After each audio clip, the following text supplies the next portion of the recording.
As the band strikes up to welcome Her Majesty the Queen to Matlock, Derbyshire, there's no sense that the British monarchy is in any kind of trouble.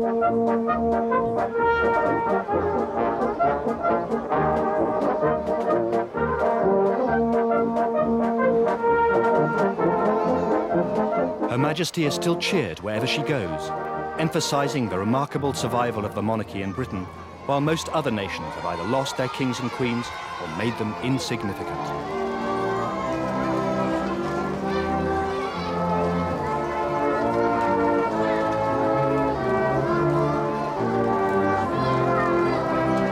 This series looks at this extraordinary institution at a time when the very public problems in the private lives of the royal family have fueled a new debate about the monarchy's place in British society.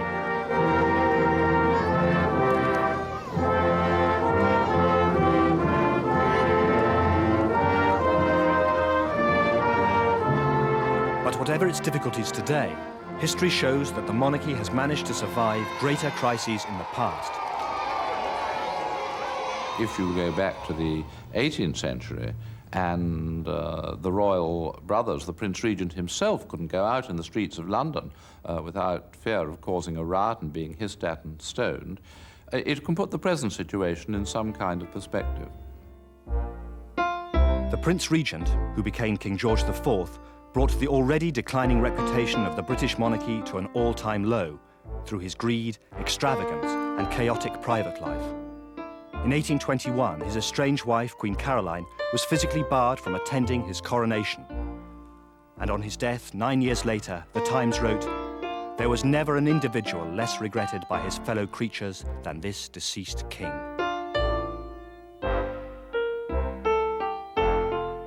Only on the accession of the young and respectable Queen Victoria did the image of the monarchy recover at all.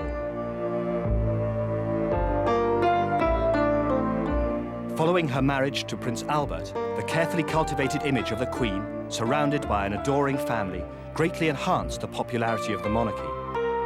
And for the first time, the royal family established itself as a model for the growing middle class. But royal popularity can't be taken for granted. On the death of Prince Albert, Victoria was stricken with grief, with nearly disastrous results. The only time we've had a very powerful Republican movement in England was in the last century, when after the death of the Prince Consort in 1861, Queen Victoria virtually withdrew from public life, and people hardly saw her at all. And it was only when she came out of mourning and started playing a part in the public life of the country once again that that Republican movement vanished. So it's very important that the monarchy should be seen as a visible symbol.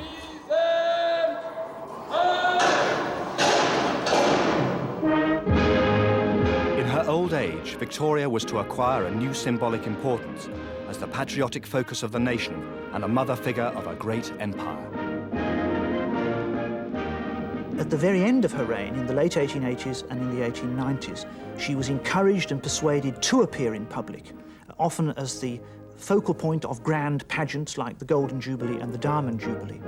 And although she wasn't very enthusiastic about that, this almost overnight created a whole new purpose for the monarchy and brought with it undreamed of and almost unprecedented popularity. Partly through these grand spectacles, the monarchy was reinvented and recreated as a symbol of national unity, of imperial identity, and it became popular and acclaimed and venerated in a way that really had never been true before. While Victoria had hated public appearances, her son and heir, Edward VII, was more than willing to act the part of magnificent monarch and figurehead of the nation. He had a love of dressing up and parading before his people, and in Elgar had a composer who could write music to stir feelings of pride in king and country.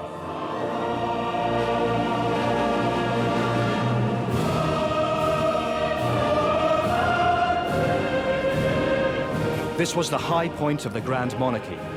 Indeed, much of the apparently ancient ceremony we associate with the monarchy was devised or revived in the reign of Edward VII in the first decade of this century.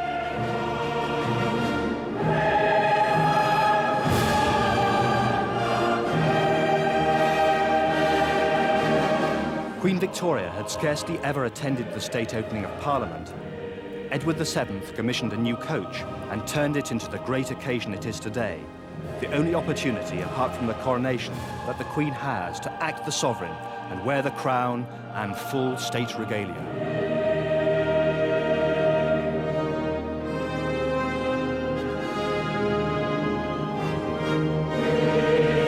And it was Edward who refronted Buckingham Palace and laid out the Mall to create the perfect setting for the royal spectaculars that remain the hallmark of the British monarchy today.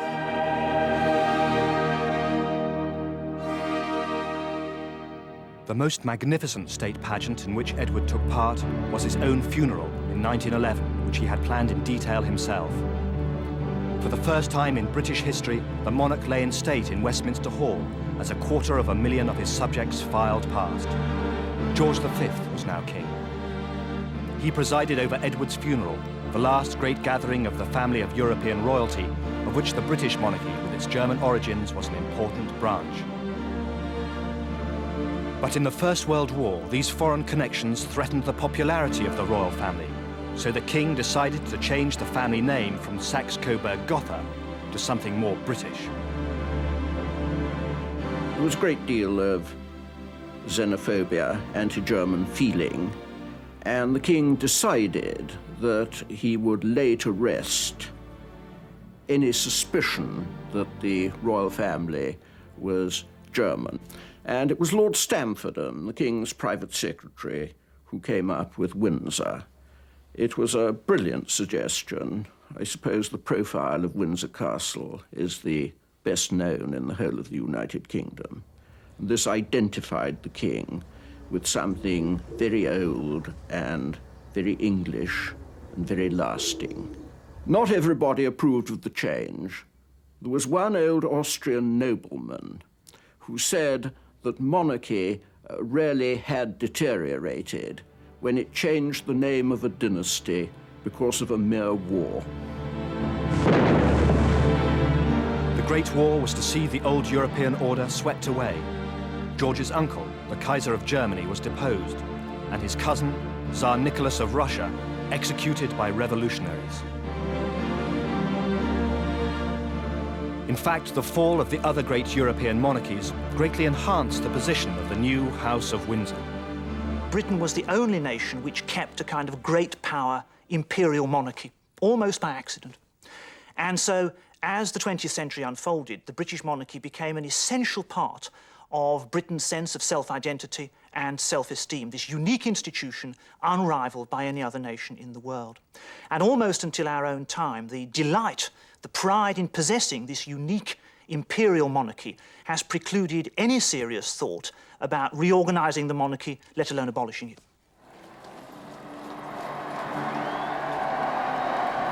Throughout the present reign, the excitement surrounding royal weddings has provided an important boost for the popularity of the royal family. But for hundreds of years, they had taken place in private at the Royal Chapel at Windsor. It was George V who turned these family events into truly popular public spectacles. The wedding of the Duke and Duchess of York, later King George VI and Queen Elizabeth in 1923, was actually the first wedding of a royal prince to take place in Westminster Abbey since 1352. In 1932, George V extended the popular appeal of the monarchy still further with the first Christmas radio broadcast, heard by an audience of 20 million people worldwide. Through one of the marvels of modern science, I am enabled this Christmas Day to speak to all my people. The king bows punctiliously. And the ability to exercise control over the mass media was to prove essential to the survival of the monarchy at its most critical hour. Edward says she makes him happy. In 1936, King Edward VIII created a constitutional crisis over his plans to marry the twice-divorced Mrs. Wallis Simpson. The story was all over the American press and newsreels. Enchantment that charms Edward of England. But the British press barons and newsreel owners agreed to the royal family's request not to report the story at all.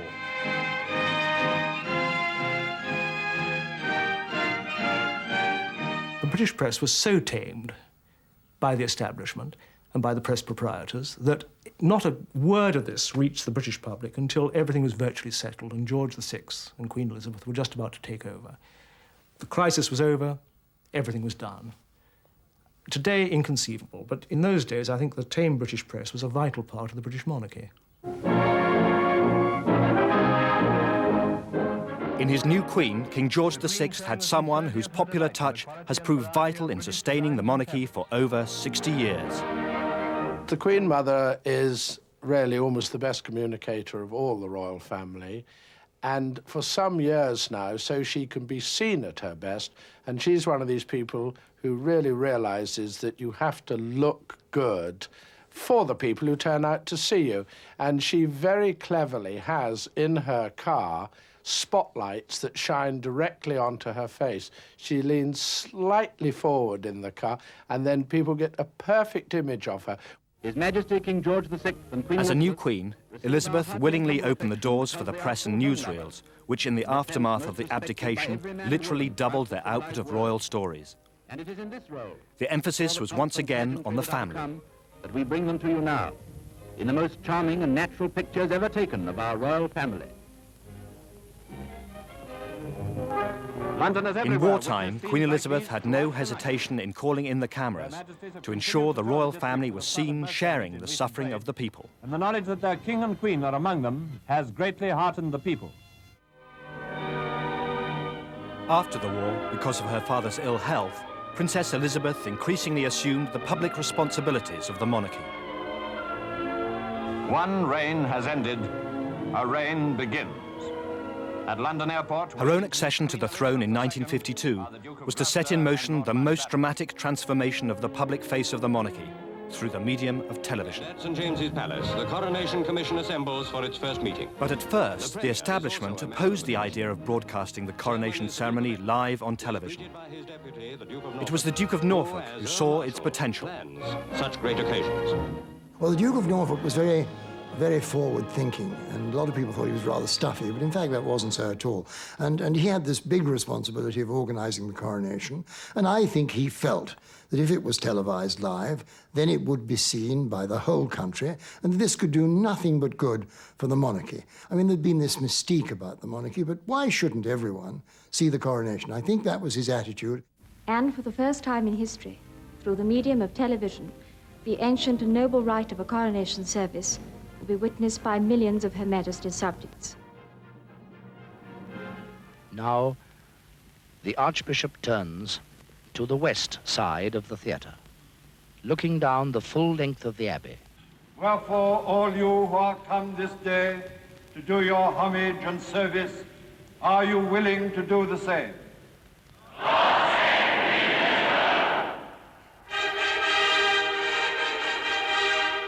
The Queen herself was delighted with the television presentation. The royal visitors went first to Studio E. The Queen came to Lime Grove to see a recording. We didn't have videotape in those days, it was just a film tele-recording. And she enjoyed it so much that she knighted George Barnes, who was director of television at the time, she knighted him on the spot in Lime Grove, where she'd watched the recording. Peter Dimmock has little doubt why the royal family were so pleased.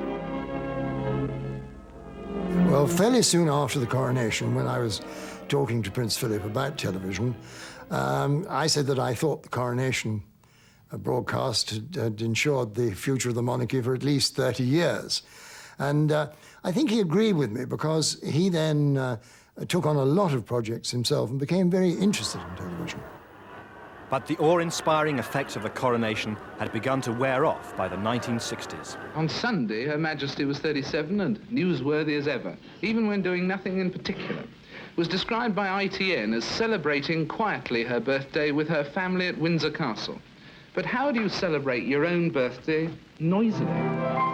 Happy birthday to me, happy birthday to me, happy birthday, dear monarch, happy birthday to me. And in 1968, even Prince Philip admitted publicly that perhaps the monarchy was looking boring. You know, we're getting on for middle age, and I dare say when we are really ancient, there might be a bit more reverence again. I don't know. But I just thought we were entering probably the least interesting period of, you know, of a kind of glamorous existence. People began to get terribly bored with the monarchy. And that's the one thing that monarchs can never allow to happen. And I think you had, at the end of the 60s, the idea that the British monarchy was sort of vanishing away.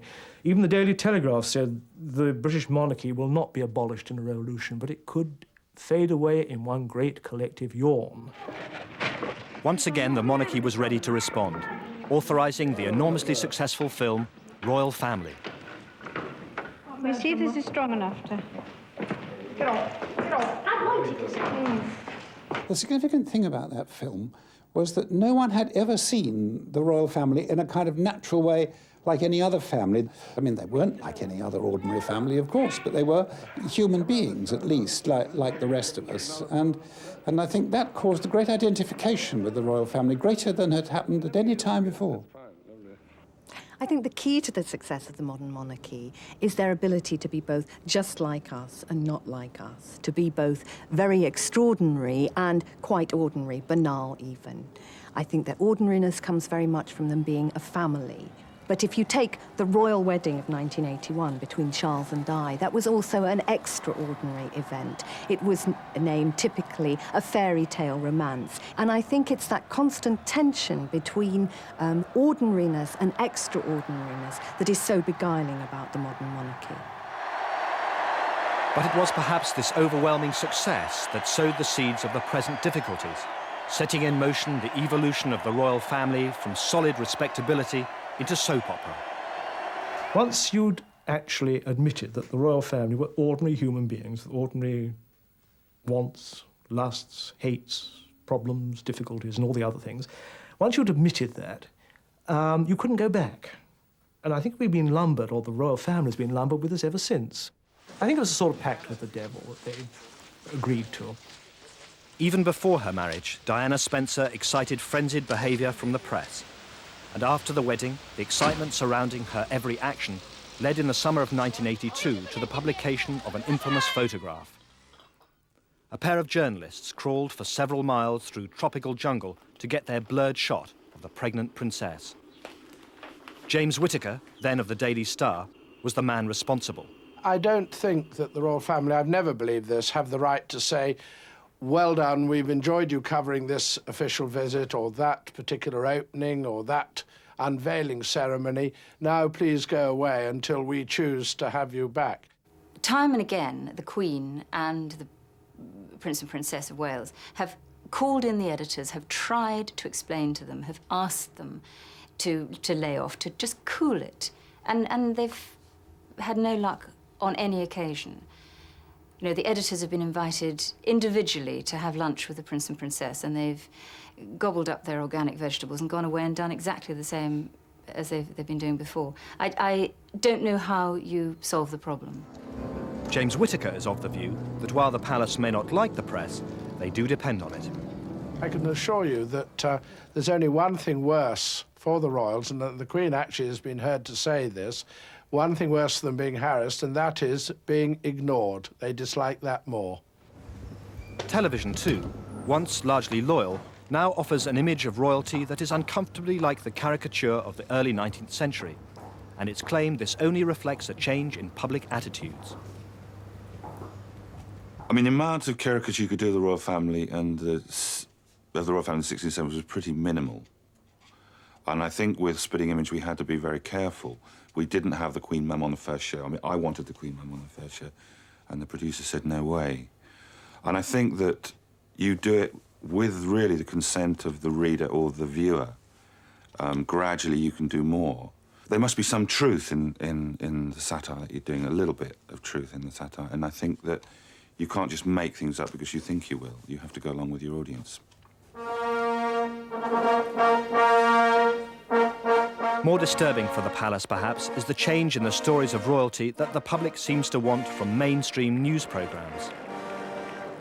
To put it at its most simple, in the 80s, I think they wanted to see basically happy pictures, if possible funny, but something which would take them out of themselves and put them in the role of these amazing Dallas-like people touring the world at the very highest level. What they want now, probably at the very lowest level, is a confirmation of, is the marriage on the rocks? Are they going to divorce? This sort of basic 90s kind of nitty approach. At the same time, opinion polls show that popular enthusiasm for the monarchy has cooled. Over the decade that we've been studying the monarchy fairly closely, we've seen a high level of support, 77%, drop down to around 56, 55% over the last 10 years. This means that while they still have the majority of the country behind them, it's a declining share of the market. The palace has tried to direct public attention away from royal gossip and to remind people of the monarchy's essentially serious purpose and of its greatest strength, the Queen herself. In the latest official film, Elizabeth R., the family, once the strongest royal suit, was practically invisible.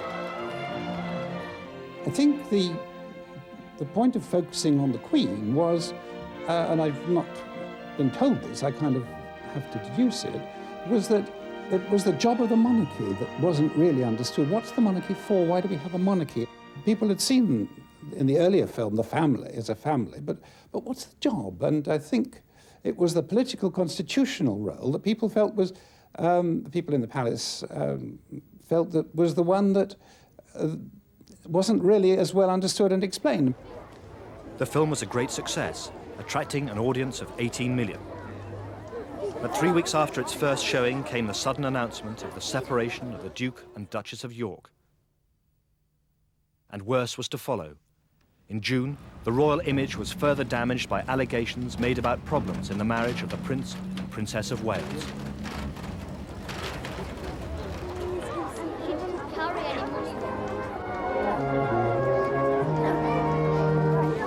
The British monarchy has faced many crises since the beginning of the last century. Yet, it has repeatedly managed to adapt itself and regain the hearts of the people. But today's problems may be of a different order. That element that has proved most important in winning public support, the family, and the great events that surround it, can seemingly no longer be relied upon.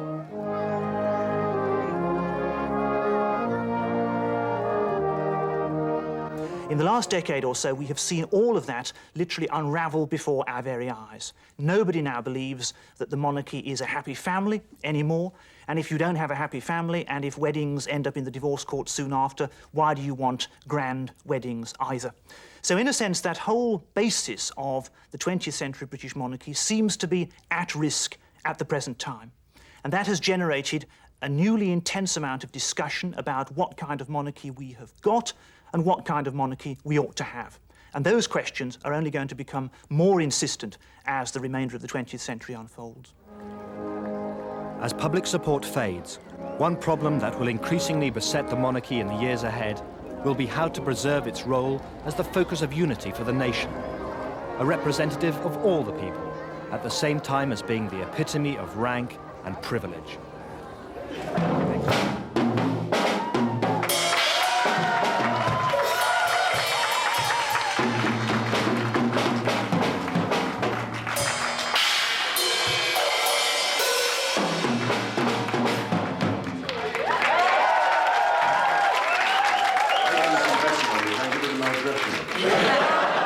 The Prince of Wales jokes with a group of young people in an out-of-season holiday camp.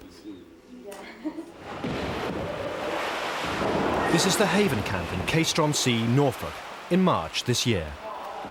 The young people are all unemployed. There are over 400 staying here on a week-long course organised by the Prince's Trust to restore their confidence.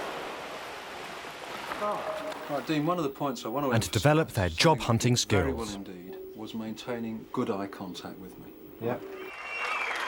The Prince has come here on a flying visit to meet some of the young people and to boost their morale.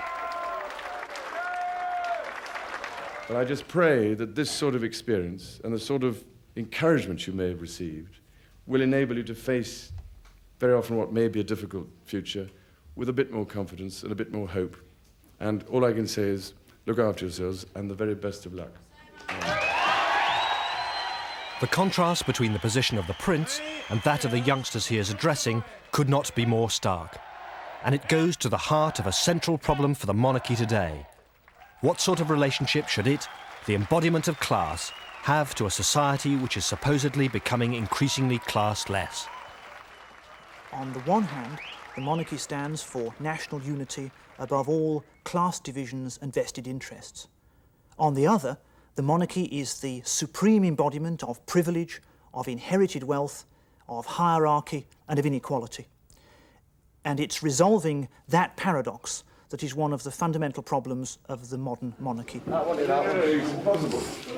monarchy itself has long been aware of this problem, and Prince Charles is not the first member of his family to attempt to bridge the gap between crown and people. Before the war, conscious that society was becoming more democratic, his grandfather, George VI, set up the Duke of York camps. For the 14th year out of 15, His Royal Highness the Duke of York spends a night at his camp, where under the industrial welfare movement, 400 boys from the public schools and industrial centres are spending their holiday together in the comradeship of the open air. One of those who attended the camp in 1936 was Ron Hopcroft, then an apprentice with the Gas Light and Coke Company. And here we are suddenly mixing with boys from the colleges who are going to be our future bosses or masters, and actually talking and mixing and playing with them. And there's not much doubt that a better understanding between the two sections of society, shall we say, was achieved. The camps even had their own theme song.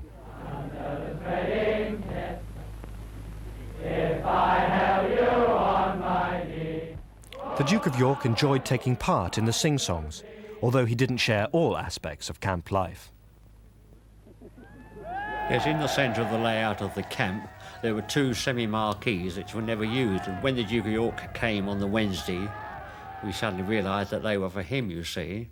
And of course, when he went on the Thursday afternoon, we sneaked out later on, ducked our heads under the camp to have a look in them, and much to our surprise, there was a four-poster bed with a canopy over the top of it, with all the other washhand basin and wardrobe, etc., one would expect in a hotel. And it made us chuckle, really, when we then read in the paper next day that he enjoyed all the hardships of us other campers out there. Before the war, few people voiced criticisms of the monarchy. But by the time George VI's daughter, Elizabeth, came to the throne, British society had changed dramatically. Refrigerators, cookers and cupboards are all in the latest fashion, clean and an increasing desire for greater social equality left the monarchy looking distinctly out of step. This turned into a huge public issue in 1957. John Edward Poynter Grigg, 2nd Baron Altrincham, is in hot water. This 33-year-old peer often expresses views unpopular with his fellow Tories. But now he is under fire from inside and outside his own party. In an article in his journal, The National and English Review, he voices criticisms of the Queen and her court, which roused the wrath of much of the national press. Grigg complained in his article that the Queen was isolated from her subjects and out of touch with contemporary Britain, largely because she was surrounded by people who came exclusively from the upper classes. The trouble about the court is that it's all drawn from one small section of this country. It should be drawn from every country of the Commonwealth and from every section of the community. Grigg didn't mince his words. He described the Queen's speaking manner as a pain in the neck and said her speeches conveyed the personality of a priggish schoolgirl. I name this ship Empress of Britain. May God speed her and all who sail in her. Grigg's remarks aroused such hostility that he was even attacked in the street by an irate monarchist. My husband and I... That the Queen was thought to be out of touch with the mainstream of British society was hardly surprising.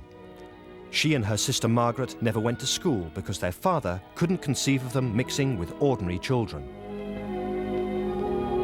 So we find the Princess Elizabeth and her sister Margaret, accompanied by their governesses, enjoying a short trip upriver starting from Bolter's Lock. It was not until she was 18 and allowed to join the volunteer army that the Queen had any contact with contemporaries who were not of her class. When the war ended a few weeks later, she and Margaret had a rare experience of rubbing shoulders with ordinary people on the evening of VE Day. My sister and I realized we couldn't see what the crowds were enjoying. So we asked my parents if we could go out and see for ourselves. I remember we were terrified of being recognized. So I pulled my uniform cap well down over my eyes. We cheered the King and Queen on the balcony and then walked miles through the streets. I think it was one of the most memorable nights of my life. But this was only a brief encounter with the outside world. By the 1950s, the Queen had returned to a life which was almost totally separate from that of her subjects. But Grigg's criticisms proved to be a turning point. One very leading member of the royal household arranged that we should meet within 48 hours of the thing starting, great row starting. And his first words to me when we met were, "This is the best thing that's happened to Buckingham Palace in my time." I mean, we were both strong monarchists, and we both felt that change was needed. Not excessive change, but significant change. To begin with, the monarchy set about changing some of the social events which associated it with privilege and wealth. The practice of presenting debutantes to the Queen, upper-class young girls coming out into society for the first time, was abruptly terminated. And it was also decided to make the traditional garden parties more democratic affairs. In future, a far wider cross-section of society would be invited.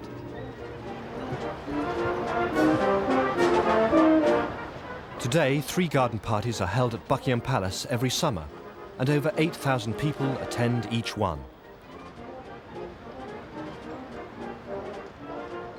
Some of them will have been specially selected to meet the Queen. And there's always a chance of a chat with other members of the royal family too. Whilst it may not be a very close encounter with royalty, there's no doubt that garden party invitations are highly appreciated.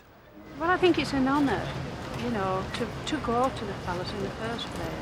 And the dress and the hats and the people, it was just wonderful. I actually wondered what it was like to be stared at by all the peasants, you know. In order to try and gain a greater insight into the lives of her subjects than the garden parties allow, the Queen has also introduced the practice of holding informal lunches.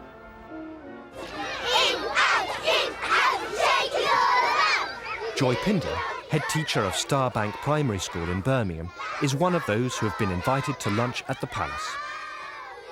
The Queen walked through the door, preceded by her corgis, and we were formally introduced.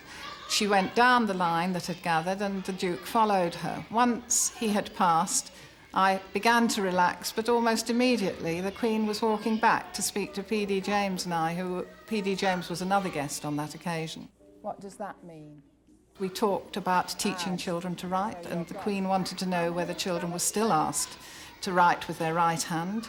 And when I said they weren't, she said how pleased she was about that, because her father had been left-handed and made to write with his right hand, and she did feel that being forced to do so had added to his stammer, which was a nervous thing. She also talked about child-rearing practices generally, and while we were talking, one of the corgis came and nipped her heels, and she quickly looked round and said, "Did you see that? Did you see what it did? Talk about biting the hand that feeds you." But perhaps the most radical innovation of all has been the walkabout, introduced by the Queen in 1970. For the first time ever, unselected members of the public could meet the monarch if they chose to. Gwyn Fitch was in Derby in May. Well, today I've found out that the Queen's going to walk from the recreation centre by coming down a ramp, and it's said that she will do a walkabout. So hopefully, with all the flowers that are along these barriers and my flowers, she'll walk over. And I've also managed to bring with me this time a photograph I took last year of Sandringham Gardens. So I'm just hoping that I'll get that opportunity to hand them to her and tell her about my visit. The far greater accessibility of the monarchy in recent times can be seen from surveys which show that 1 in 12 people have met a member of the royal family. many of them on walkabouts like this Your one. Majesty. Yes. Hello, Your Majesty. Make them. I wonder if you would accept this picture. I took it of your gardens in Sandringham about a year ago. And I thought, well, you very rarely have the chance to see Sandringham. Well, I hardly ever see it in the summertime. I know, anyway. that's what I thought. And some flowers. It's lovely to see you. Wonderful to see you. Oh, that's very kind. Thank you very much.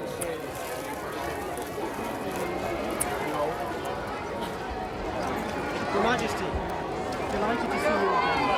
It's wonderful. She's our monarch, and for her to take her time to speak to me, it's wonderful. I can't believe it. I made it. Wonderful. Knights Bachelor 4, 1, 2, 3, 4. One of the monarchy's most important One formal CEO. roles in British society is the handing out of honours.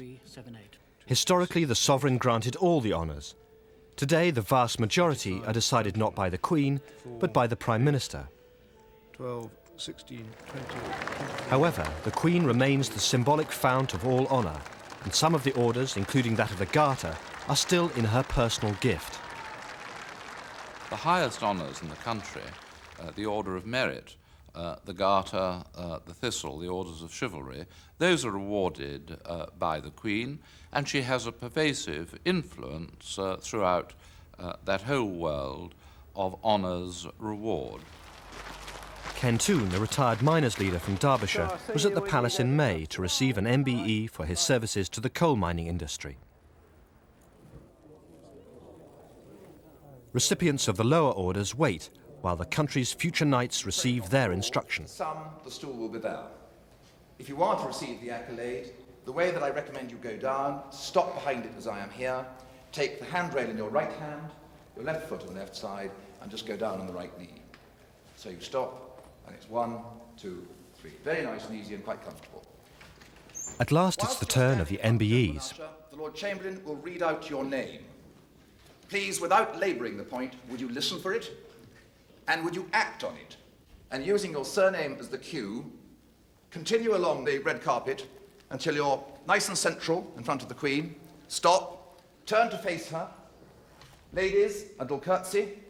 Gentlemen, a head bow, nothing too theatrical. And then move straight away forward the 4 or 5 paces that separate you from the dais. Stunned silence. Is there any kneeling? You're not going to kneel, sir. Yeah. No, there is some kneeling, but it's all them in there. No, not this time. Come again. Mr. Kenneth Toon. Mr. Kenneth Toon for services to the mining community in South Derbyshire. I think it's a wonderful opportunity for any person to be awarded an honour and come and be presented by the Queen and look inside the palace itself. That in itself must be marvellous. It's been a wonderful experience with a wonderful day, and it will rest in our minds for a very, very long time.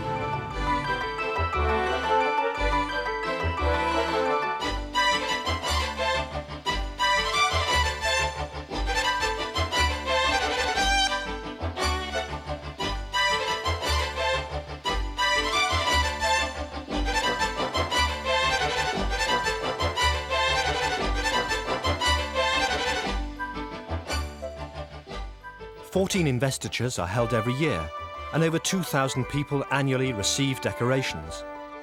But who gets what? The honours system reflects the class system, basically. It reinforces the class system. If, for example, you're a politician on the Conservative backbenches who's had 15 undistinguished years, you'll get a knighthood. If you're a busy sister in an inner city hospital, you probably won't get an award at all, or if you do, it'll be an award at the bottom rank of the honours system. But criticisms of the honours system on the grounds of class are nothing new, and the Order of the British Empire was introduced by King George V in 1917 specifically to make the honours system more democratic. This was a wartime measure to recognise the war effort of every class of society. Before 1917, honours had been almost exclusively aristocratic. And then suddenly you got the Order of the British Empire with its 5 classes and a medal as well. And now this has grown to something like 250,000 recipients. If you agree there should be an honours system at all, then I think it's excellent that it shouldn't be confined just to the aristocracy. The lowest rank of the OBE is the BEM, the British Empire Medal, and the description of the BEM really says all we need to know about the honours system. It actually says that the BEM is for those people who, by rank, don't qualify for a higher award. What an absurd thing to say, that we're giving you an honour, but I'm afraid your rank in society doesn't qualify you for anything higher. But the honour system itself is only a reflection, critics argue, of the class structure in society which they believe is underpinned by the very existence of the monarchy. The effect of having a monarchy or a crown presiding over our society is to make us very hierarchical. Everybody's got their place. God bless the squire and his relations and keep us in our proper stations. If you're a plain mister, there's a gentleman above you and a squire. Above an esquire is a knight, above a knight is a baronet, above a baronet is a baron, above a baron is a viscount, above a viscount is an earl is a marquis, above a marquis is a duke, above a duke is a royal duke, and then a royal duke bows and scrapes to the crown. So it is a hierarchical society. And while the public face of the monarchy has changed, inside the royal household itself still exist the social distinctions of another era. If Queen Victoria came back today, she would see that basically the court is essentially the same as it was in her day. The faces have changed, but the names remain the same. It's all the various Earls of Westmoreland and Northumberland and Dukes of Norfolk and so on. So the composition is very much what it's always been. The same aristocratic families have served as courtiers for centuries. One of these is the Airleys. The Earl of Airlie is Lord Chamberlain, the head of the royal household. His wife, Virginia, is a lady of the bedchamber. His father, the 12th Earl, was Lord Chamberlain to the Queen Mother for nearly 3 decades, and his grandmother, the Countess of Airlie, spent 50 years as lady-in-waiting to Queen Mary. The professional staff in the palace also tend to be drawn almost exclusively from the upper classes. The professional staff who basically run the monarchy are recruited from a fairly narrow social band, and it's really by word of mouth. The royal household are the oldest old boys network in the world. You have to be invited to join by the Queen, and it's interesting that it's basically friends of a friend. Sir Robert Fellows, who's presently the Queen's private secretary, is the brother-in-law to the Princess of Wales, also related to the Duchess of York, and his father was the land agent to the Queen. So it's all very tightly linked. But not everyone who works for the royals is part of this inner circle. There's a strict hierarchy within the palace which operates its very own class system. We've definitely got a class distinction within the households of the royal family. At the very top, you could call it the aristocracy, if you like, of the royal household. That is the members. Then you've got a sort of a middle-class area, which may well be described, or is the officials. And then, of course, you've got the downstairs area, the working class, if you like, which is called the staff. The 3 classes are completely separate. They do not socialise in any way. They don't eat together. The lower orders have to address the upper ones as sir or madam. The whole thing is very, very class-based, very much like it was in Victorian times. But those familiar with court circles say the Queen is oblivious to all such class distinctions. I remember once talking to a particularly grand duke about this subject, and he said, what you must remember is that I may be a duke and you may not be a duke, but in the eyes of the Queen, we are both subjects. And I may be a slightly grander subject than you are, but that makes very, very little difference indeed in the eyes of the Queen. We're all servants. But even between members of the royal family themselves, elaborate formalities are observed according to their respective stations. Some years ago, when I was butler to the very pleasant Duke and Duchess of Kent, we had a dinner just for Princess Margaret and Lord Snowdon, and it went on rather late, till 3 o'clock in the morning, and I was summoned to bring the car up and all the rest of it. And when they arrived in the hall to say good night to each other, there was the Duchess of Kent curtsying to Princess Margaret, there was Lord Snowdon bowing his head to say good night to the Duke of Kent, all at 3 o'clock in the morning, and it was only me there. It really wasn't quite necessary, but there again, that was a training for them within their own family. And these formalities continue today. When Prince Edward wants to go see his father, you'll have to make an appointment through his valet. And when they meet together, he will perform a neck bow to him. Similarly with Prince Charles, when he wants to go see the Queen, he'll have to make an appointment, and he always bows when he meets her. It is a very formal world, and as Princess Diana found when she was courting Prince Charles, she had to call him Sir throughout their romance, and even after the engagement, she had to ask formally to be able to call him by his first name. It is this strict adherence to hierarchy and its remoteness from ordinary life that has been blamed for the royal family's apparent inability to absorb commoners. If you look at that family, it is obviously a very difficult family to marry into. Lord Snowdon, Mark Phillips, Fergie, and as far as we can see, Diana, all those marriages have come to grief. Why is it? It becomes increasingly clear that the House of Windsor treats the people who marry into it, who are not born royal, or in Margaret Thatcher's favourite phrase, one of us, it treats them as second-class citizens. And it's no wonder that the marriages come to grief. But while in many respects it might be good for the monarchy to become less distant and more ordinary, some of the Queen's subjects would not welcome such a change. If one is going to have a royal family, it's got to be different. There's no point in having a royal family which is not different. If they're going to be different, then they must to some extent stay remote and mysterious and leave you wondering a bit always what is going on behind those palace walls. And given that, I don't think that they can or should come down too far from their pedestal, mix too much with the masses. Nevertheless, during the Queen's reign, British society has changed, and it's argued that the monarchy must reflect this, both for its own sake and for the good of the country as a whole. The main importance of the monarchy today is as a symbol, so it's crucial we should get that symbolism right. The chief problem of the monarchy is that it still embodies the privileged society we once were, rather than the classless society we now aspire to be. The question of royal privilege has focused in particular on the size of the Queen's fortune and on the cost of the monarchy as a whole.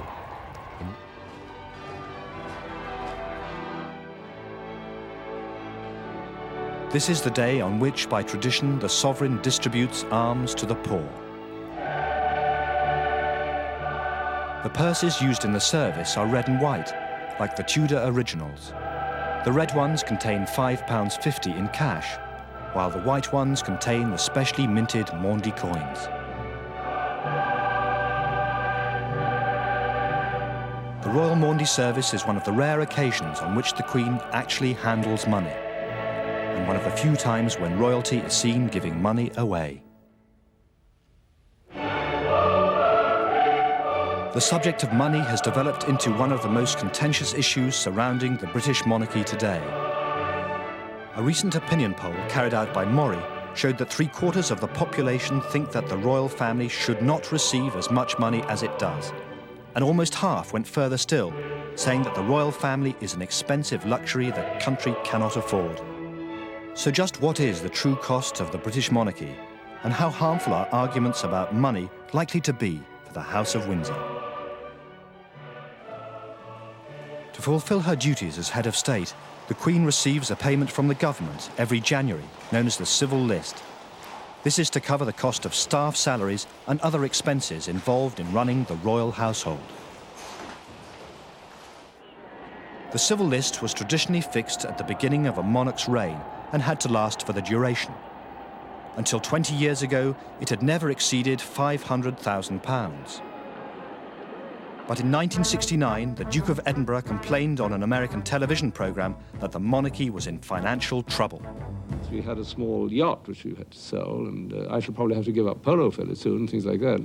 Inevitably, if nothing happens, we shall either have to, I don't know, we may have to move into smaller premises, who knows? So in 1970, the Conservative Party doubled the civil list to just over £1 million a year.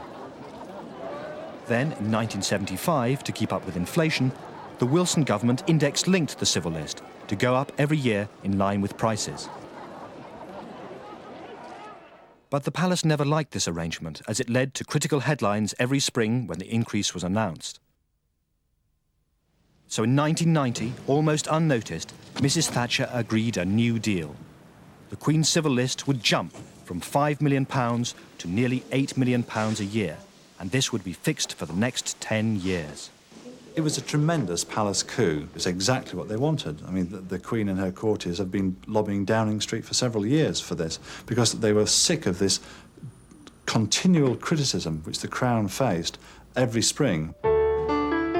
Payments to the 7 other members of the royal family on the civil list were also increased, bringing the total to just under £10 million. But despite the widespread belief that this is all the monarchy costs the nation, the true picture shows that the full cost is actually many times that amount.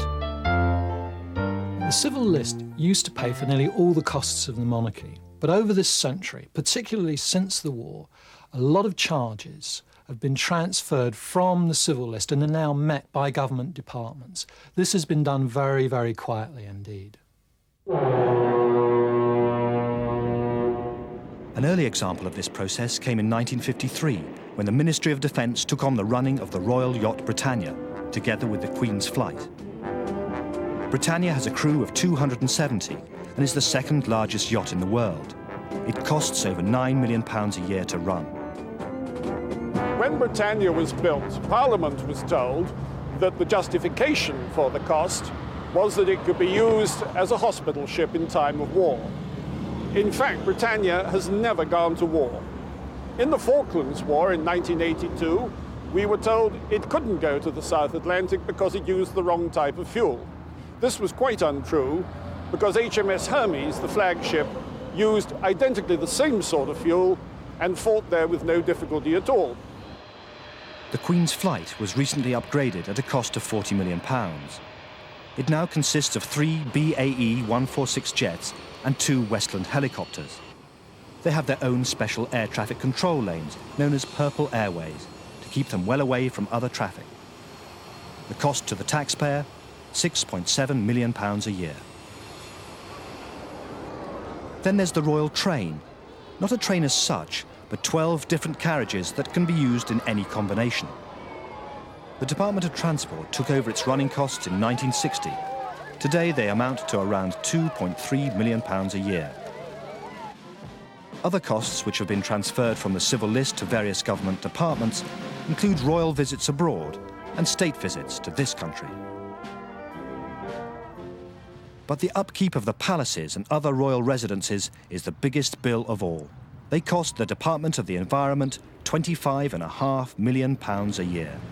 The monarchy's been, I think, fairly clever in passing these costs over to government departments. The public, the media, tend to concentrate on the civil list, which costs only about £10 million a year. Much less is heard of all these other expenses met by government departments, which come to at least £46 million a year. The result is that people think the monarchy doesn't cost that much. But £56 million still doesn't cover the total running cost of the British monarchy. The royal family derive additional income from the duchies of Lancaster and Cornwall.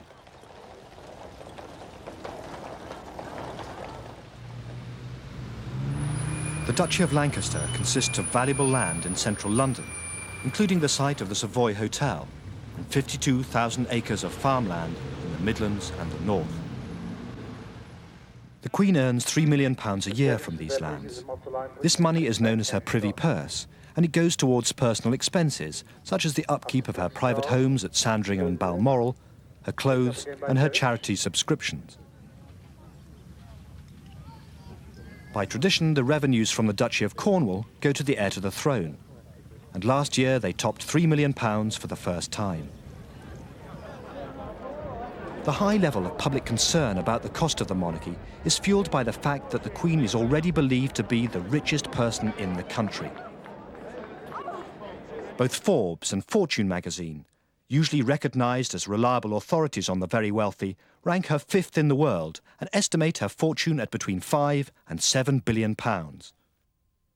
But such estimates are almost certainly too high. You have to realise when talking about the Queen's wealth that there's a difference between her wealth as head of state and her private fortune. All these estimates that range from £5 billion to £7 billion are concerned with her role as head of state. They include art treasures, the Crown Estates, royal stamp collections, all the furniture, Buckingham Palace, everything's rolled into those figures. And it's not really fair to say that those are hers to sell and dispose of. But although these national treasures can't be considered to be part of the Queen's personal wealth, she does have extensive assets of her own.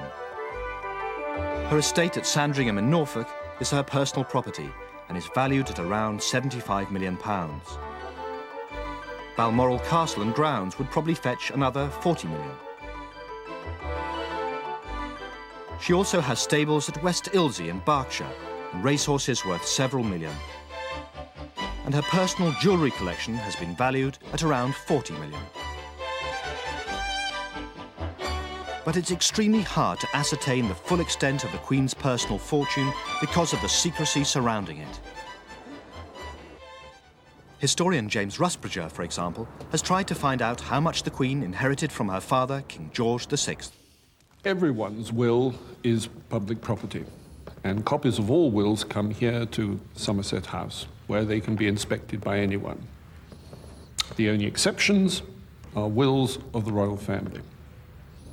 Until the death of Queen Victoria, royal wills were available for inspection. Now, the public cannot see them. They're locked away upstairs in a safe, and no one is allowed to see them at all. And so, the royal fortune remains a secret.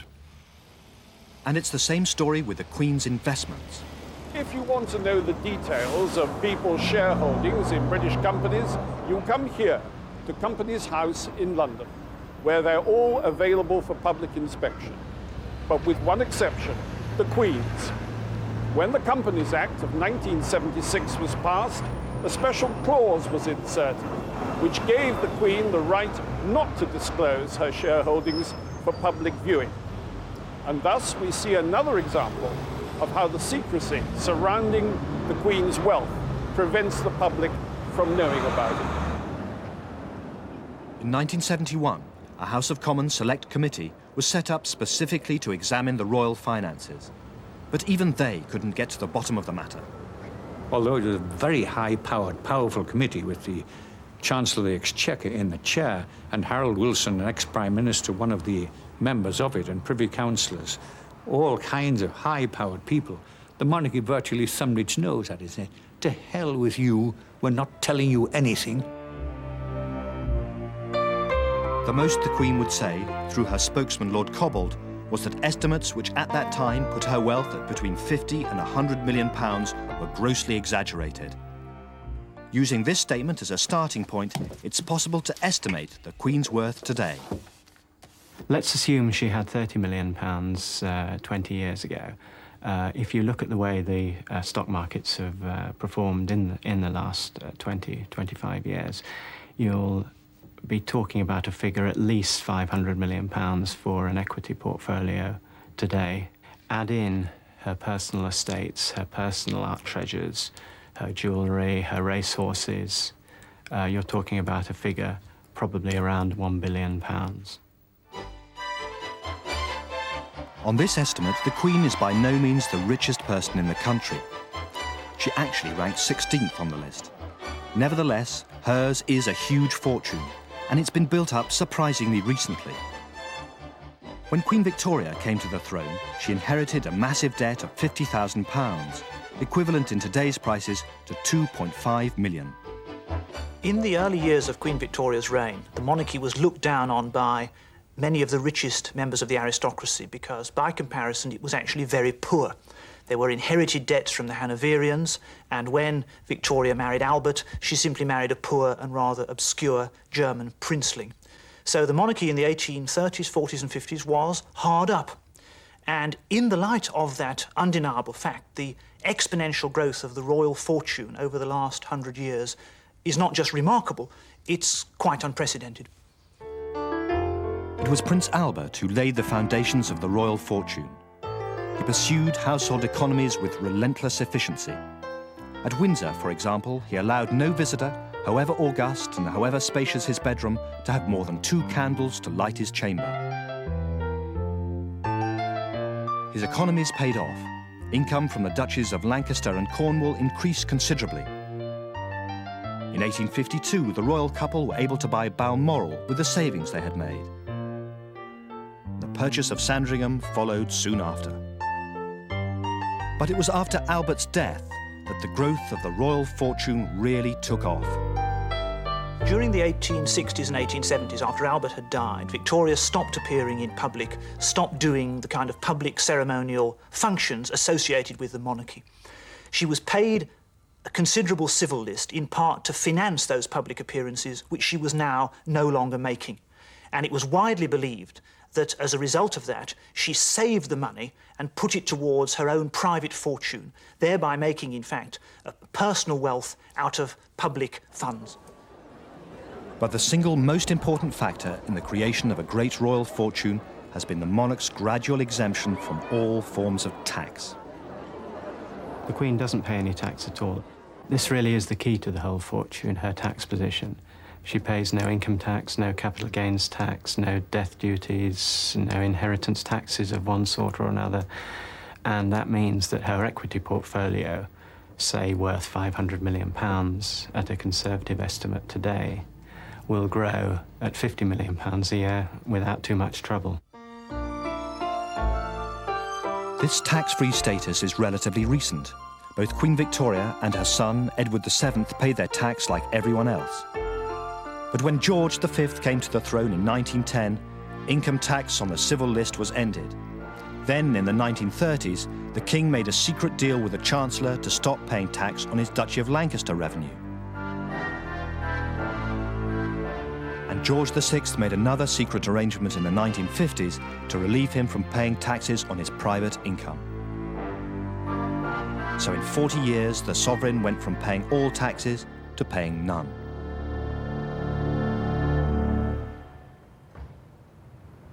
This story of royal tax exemption has only recently been uncovered by historian Philip Hall. I was very shocked to learn that monarchs lobbied very, very hard to get out of paying tax, that in fact they used to pay tax in the last century and in the beginning of this century.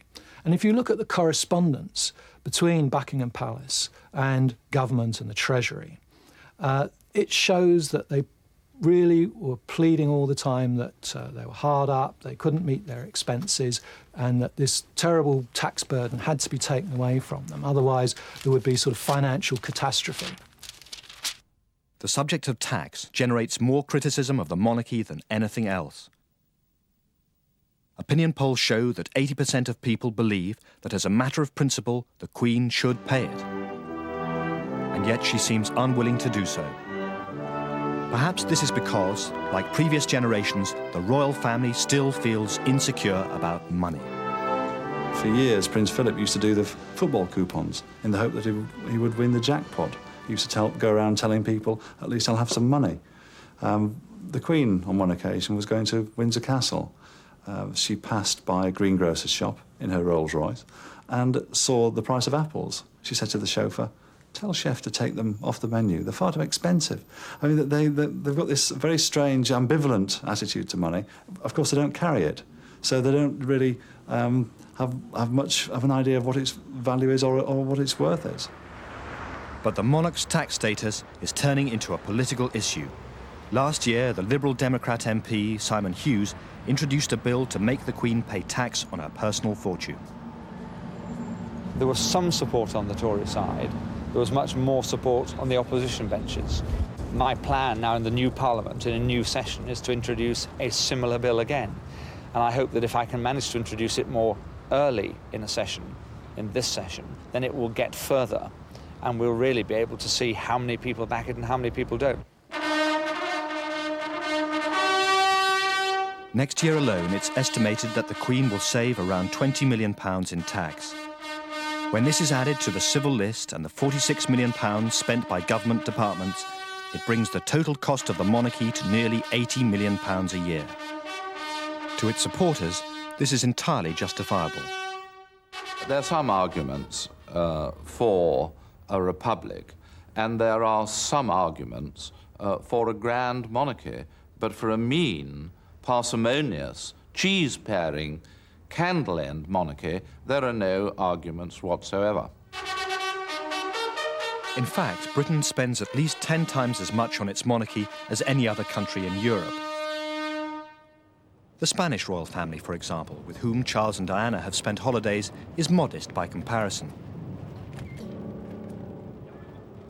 King Juan Carlos has no private income and pays tax like his subjects. Each year, the government gives him a single allowance which has to pay for the entire cost of royalty. Last year, this allowance was just £4.5 million.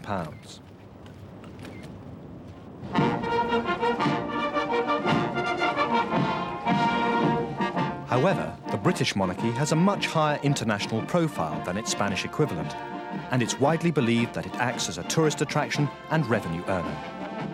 Last year, 7.5 million foreigners came to Britain for a holiday, and they spent over £3 billion here. The monarch is a tremendous asset to tourism, and there's no doubt about it that this glamour, this show business, the pageantry, the tradition is a huge draw. In fact, in the advertising we do in America, which is still our most important market, we call ourselves the world capital of pageantry. And, you know, nobody argues with that, because what we've got here with the royal family is unique. Other people may have minor royals and they may bicycle down the road, but we have the monarchy show. It's our sort of last stronghold of romantic extravagance, and I think more than worthwhile, worth the expenditure.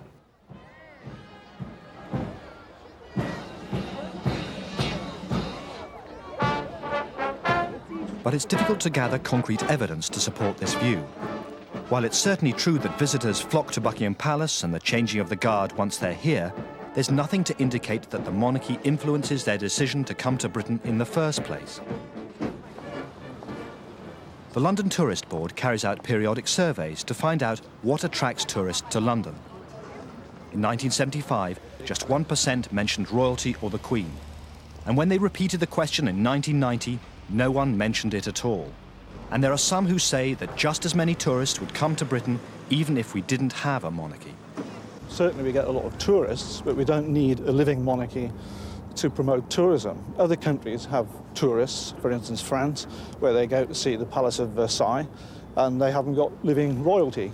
The attraction is history, and I think when tourists come here, they're interested in the long history that Britain has, and they would still come for that reason, even if we didn't have any living royalty. But even if the royal family does attract foreign revenue, the public still expects to see them working hard. The Princess Royal carries out the greatest number of engagements, 688 last year. Prince Charles managed 460, and the Princess of Wales, 397. But several engagements can be carried out on one day, and when this is taken into account, the figures look less impressive. They show that Prince Charles had 18 weeks with no engagements last year. Prince Edward, 24, and Princess Margaret, 35 weeks. And so the grumbles about money and the monarchy continue. And even their supporters agree there's a lot they could do to allay the criticisms. I think the criticism that's been levelled at the Queen about not paying tax on her private income actually is quite justified. I think it is extraordinary that this situation should have developed. And I think that it is wrong, and I think the Queen should be advised to voluntarily surrender some of her private income to the taxman. Well, I don't think the time has come at this moment for a change, but I can clearly see the disadvantages that accrue to the Queen from criticism that she doesn't pay tax on her private income. And it may well be that in the medium term it will be seen that the disadvantages outweigh the advantages. It's also suggested that there could be advantages in reducing the number of paid royals. There's plenty they could do to stop the criticism of the monarchy, and I think the most immediate one they should do is to reduce, cut in half really, the number of people who are on the civil list. I think those that shouldn't be on it include the Queen's sister, Princess Margaret. I don't think people want Prince Andrew on. He's got a naval career, and people certainly don't want Prince Edward on it. Taxpayers don't want to pay for people like the Duke and Duchess of York or Prince Edward. They don't want it. It irritates them, and they have got to be sensitive to this irritation. But in the short term at least, changes in the financing of the monarchy appear unlikely. I see no movement at all inside Buckingham Palace to change the way that things are done. Effectively, that means that the running saw about the Queen not paying tax, about their various fiscal privileges will continue. And that, I believe, is a kind of canker that eats at the very heart and the soul of the British monarchy and undermines its popularity and the respect for which people hold it.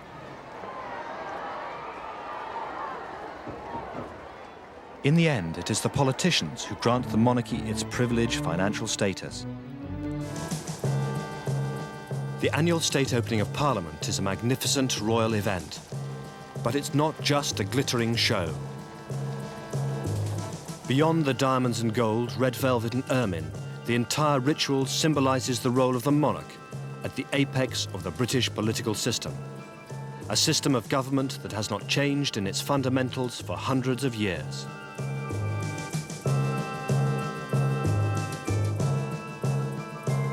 The monarchy is absolutely central to the political system of the United Kingdom.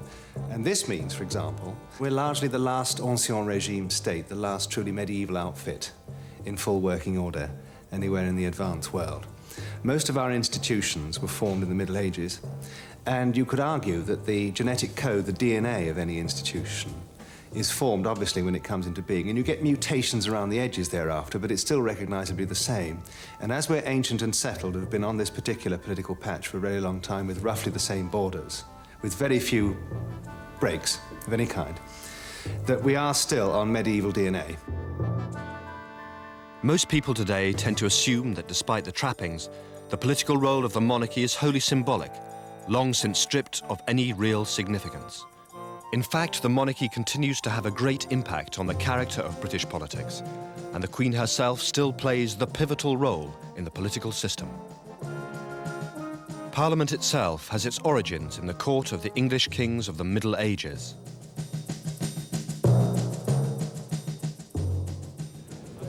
And sitting today in the former Royal Palace of Westminster, it is still a fundamentally royal institution.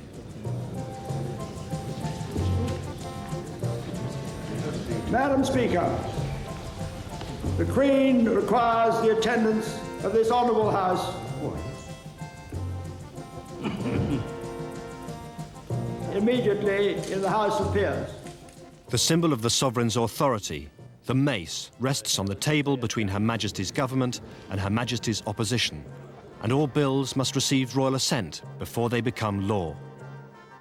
But while the same institutions still exist, what has changed since the Middle Ages is the balance of power. The British Prime Minister is the strongest chief executive anywhere in the Western world because he's largely taken the absolute powers of the monarchy unto himself or herself. It's quite wrong to think they shifted to Parliament. The line is always that sovereignty is the Queen in Parliament. Most of the powers that matter stopped halfway between the Palace and Westminster in number 10 Downing Street, either exercised by individual Secretaries of State or by the Prime Minister, all the ones that matter. Peace, war, recognising countries, unrecognising countries, are royal prerogatives, but they're carried out for the Queen by the Prime Minister. So those powers are royal powers, but they're put into commission with civilians, properly elected civilians, I have to say. But still, the basis of that power is royal.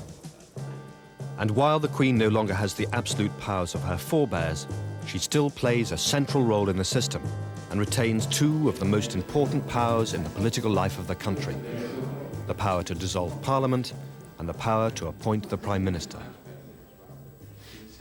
In March this year, the Privy Council of senior cabinet ministers assembled at Buckingham Palace following the Prime Minister's decision to call a general election.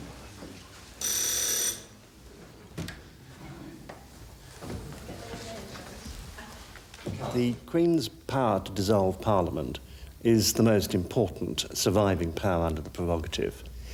The Queen, of course, exercises it on the advice of her ministers and has just agreed to the Prime Minister's request for a dissolution. The proclamation, the terms of the proclamation are actually approved in a meeting of the Privy Council, and at that meeting the Queen signs the proclamation itself, and this is the document which the Queen has just signed. I will take this to the Crown Office in the House of Lords, where the Great Seal is kept, where this document will be sealed, and that will have the effect forthwith of dissolving Parliament. And while the Queen has never forced a dissolution or refused one, it remains an important power. Suppose you had a government which refused to go to the country after its 5 years were up. Could the Queen dismiss it? Quite possibly she could. Suppose you had a government which wanted a dissolution at a time of national emergency, perhaps at a time when you had a threat to the currency. Could the Queen refuse a dissolution at that time? Possibly, again, she could. In emergency circumstances, the sovereign could exercise quite considerable influence. The Queen's other, more sensitive prerogative power is that of appointing the Prime Minister. Most of the time, this is the formality of appointing the captain of the winning team.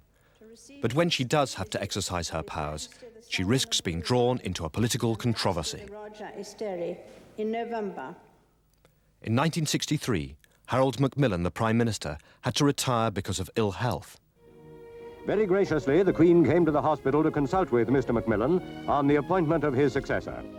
As the Conservative Party didn't hold leadership elections then, the Queen had to make the choice herself.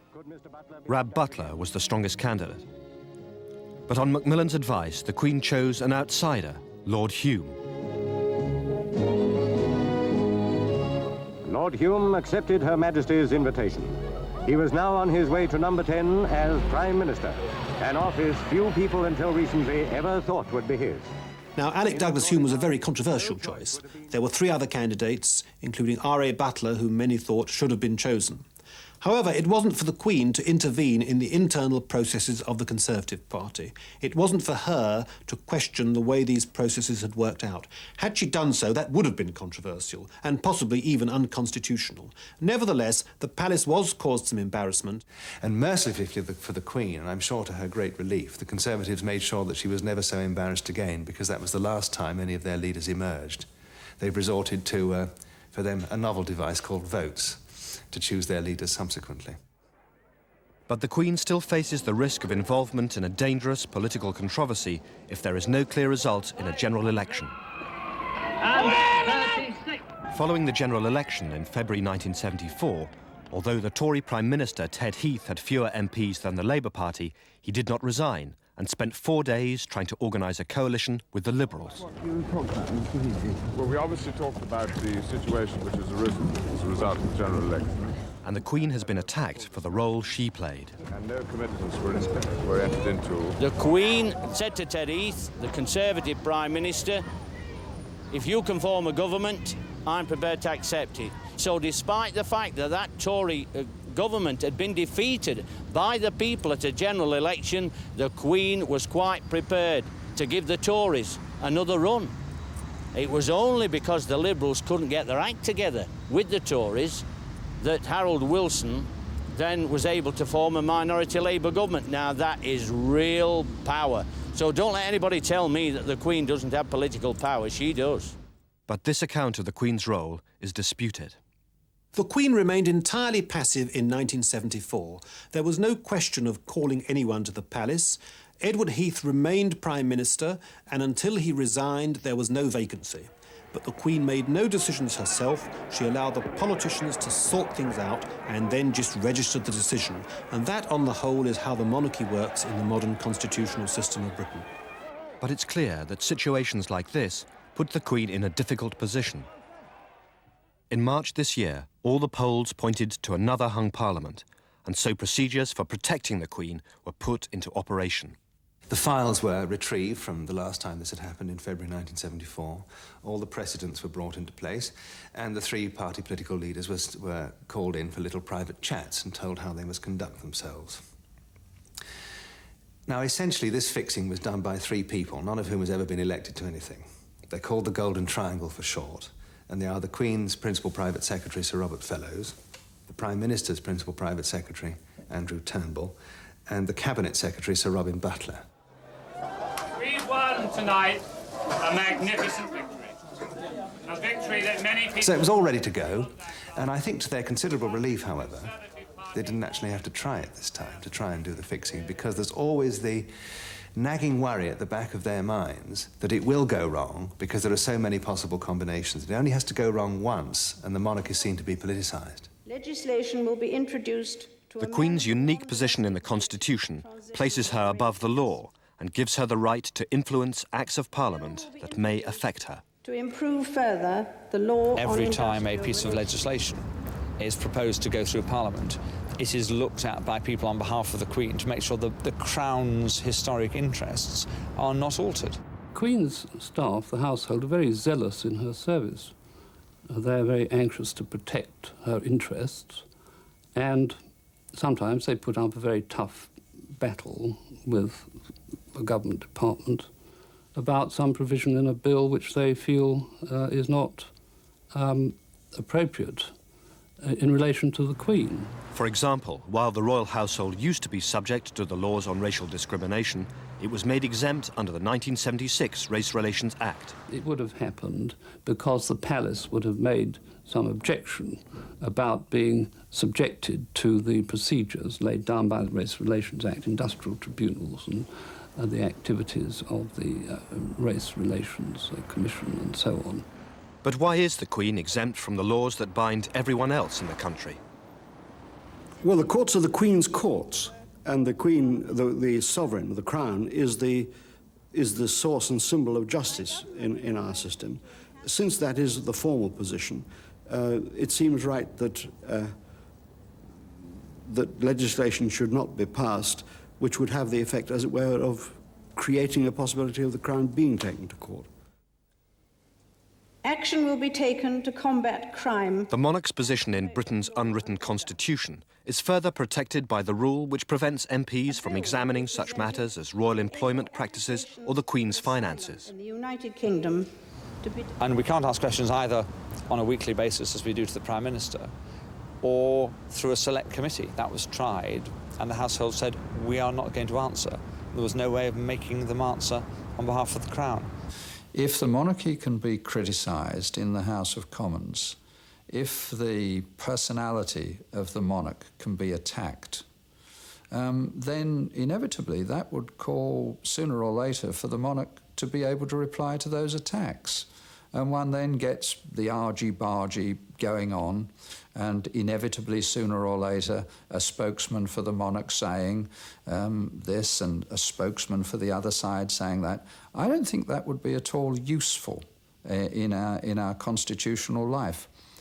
Some things work and work well, and I see no good reason for changing what has worked extremely successfully. So the monarch does have a substantial formal role and powers in the British Constitution. But equally important is the Queen's informal influence on her Prime Ministers.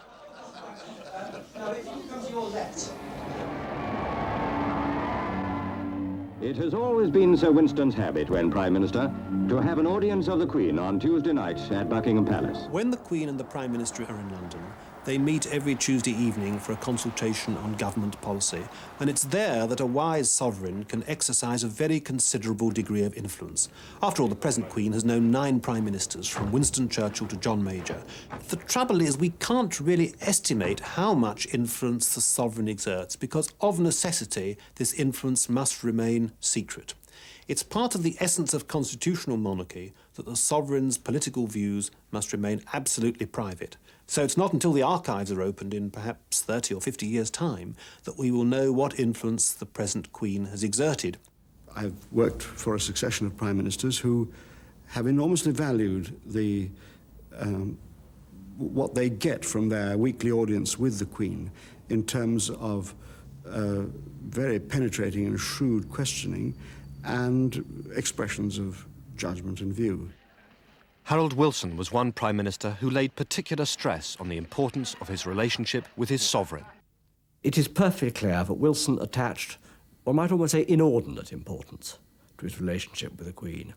He really valued tremendously the hour he spent once a week in a private audience with her. He would spend a long time preparing for it. He would emerge from it in a state of euphoria. He had always had this feeling that people were getting at him and that they had designs on his position. And here was somebody with whom he could legitimately discuss all the great matters of state, but who could not possibly be after his job. And so I think the Queen, from that point of view, did represent somebody very special to him. There is also, of course, a Republican tradition in the Labour Party. Assembly sincerely declare that I will be faithful and bear true allegiance to a tax-paying Queen Elizabeth, but not her heirs and successors according to law. But in general, the monarchy's relationship with the Labour Party has been remarkably amiable. Be faithful and bear true allegiance to Her Majesty Queen Elizabeth, her heirs and successors according to law, so help me God. The Labour Party has come from an origin which it was seen back in the 20s, the beginning of the century, to be a potentially subversive organisation, and in those days therefore needed to establish beyond any doubt whatever that it was not a subversive organisation, and an easy way to do that is to show how monarchist you are. One minister in Harold Wilson's cabinet had decidedly Republican sympathies when she joined the party. As I grew more experienced in the political world, I realised, of course, that this country is not a Republican country. It's monarchist in a rather mild sense, but still very sentimentally monarchist, and that therefore it was political suicide to fight on a Republican platform. So I accepted the monarchy. And I have to admit that I came to admire the adaptability of the Queen and her entourage. Prince Philip accompanied her, and Mrs. Barbara Castle, Minister of Transport, was there to see the great new road link put into operation. Whatever they thought of the Labour government never passed their lips or even their eyes. They just treated us as though we were a friend of the family who dropped in, you know. This government of principle. Since the 1970s, the royal relationship with the Conservatives, the natural party of Queen and country, has been rather more difficult. It has eluded us for so long. There are those who say our nation no longer has the stomach for the fight. I think I know our people, and I know they do. The royal family does not want anybody on the right or the left to rock the boat. As long as we all know our place and all do our allotted roles in society within the consensus that has grown up, the royal family is delighted. And the kind of anti-consensus, radical right policies that Mrs. Thatcher was introducing to make this a much more vibrant, dynamic market economy were just as anathema to the royal family as left-wing policies, because it produced the miners' strike. And instead of the usual British compromise and sell out and give the miners what they want attitude, Mrs. Thatcher said, no, we're going to fight the miners. The first cavalry charge came a few minutes later. In the climate of confrontation of the 1984 coal strike, it was to the Queen that the wives of striking miners turned. We were getting battered to death on the picket lines by the police. Now, we'd heard in the press at the time that Thatcher and the Queen didn't get on. And a lot of miners' wives were royalists, so they said, I know, let's write to the Queen. Let's tell her how we feel. And we thought, well, at least we have one thing in common with the Queen. She doesn't like Thatcher, and we don't like Thatcher. So we'll ask if she can help. So we got this petition together, a group of women against pit closures, and we came, we wrote, and they said we could bring the petition to the Queen, and we really had a lot of faith in that petition. Although some of us weren't royalists, we just had the image of the Queen being the mother of the nation, and as we were mothers in struggle, we thought maybe she would at least try to understand what we were trying to do. We knew that politically she wouldn't have any power as such to help us, but that she would probably pass the petitions on to government ministers. And at least maybe if they could ignore letters directly from us, then they couldn't ignore the letter once it had been passed from the Queen. Though the palace did pass the petition on to the government, it is impossible to know whether the Queen really had any sympathy for the striking miners, because she is constitutionally forbidden from involving herself in such political disputes. However, 2 years later, the Sunday Times caused a storm when it alleged that the Queen was secretly campaigning against the government's policies. Its story claimed that the Queen feared that Mrs. Thatcher was damaging the fabric of British society and that her policy on South Africa might destroy the Commonwealth. We knew that the Queen and other members of the royal family were worried and disliked the direction that the Thatcher government was going in a whole host of areas. We knew that because we were being briefed by members of the royal family and their surrogates themselves. And we weren't alone in that. Huge chunks of the British press were being briefed in that way. The difference was that I was not prepared to play the game to allow a whispering campaign like that against the government to take root without revealing the source. The Queen's private secretary took the unprecedented step of writing to the Times in his own name to deny the story, though he did say that the Queen had the right, even the duty, to advise the government. So it is clear that far from having a purely ceremonial role in the British political system, the Queen has both formal power and informal influence. And indeed, rather than decline, the political role of the monarch may actually increase in the years ahead. There's a good possibility that we'll have proportional representation in Britain within, say, the next decade. Now, PR would very considerably affect the role of the monarchy because, after all, it would mean that almost every parliament would be a hung parliament. As a result, the Queen would be actively involved in appointing the Prime Minister, not just occasionally, but after every election. If that were to become her normal level of political involvement, fresh impetus might be given to the campaign to do away with all royal prerogative powers. First of all, we have to remove the royal prerogative and ensure that the powers of the Prime Minister and government are laid down in a proper constitution and made really accountable to Parliament. And secondly, we have to remove the monarch from the political sphere so that her role becomes a purely ceremonial and not a political one. Instead of the monarch having the power to decide who should be Prime Minister, it should be a matter for a vote in Parliament itself, and that the Speaker should, if necessary, decide who should be called on to be Prime Minister. This is what the Queen has seen happen to her distant relative, the King of Sweden, now a purely ceremonial figure whose political powers have been transferred to the Speaker of the Parliament. Opinion is divided over whether such a reduction in the Queen's political role would benefit the Constitution. Well, somebody has to take the responsibility, and the important thing is to have somebody who is impartial. And an hereditary monarch is much more likely to be impartial than an elected official, because an elected official, however lofty, is always going to be looking back over his shoulder at the people who elected him. So I think it's the guarantee of impartiality and fairness which commends an hereditary monarch in this situation. I think you're in very great difficulties if people say, well, election is a bad thing, because if you can't trust the people to elect a president, why should you trust them to elect a member of Parliament? Why should you trust Parliament to elect a Prime Minister? And I think the argument about democracy and voting producing bad results is itself, funnily enough, a product of the whole anti-democratic culture we live in. That somehow be better for somebody who was above politics, who we couldn't remove, having the job. And with the loss of its political role, the prestige and significance of the monarchy might never be the same again.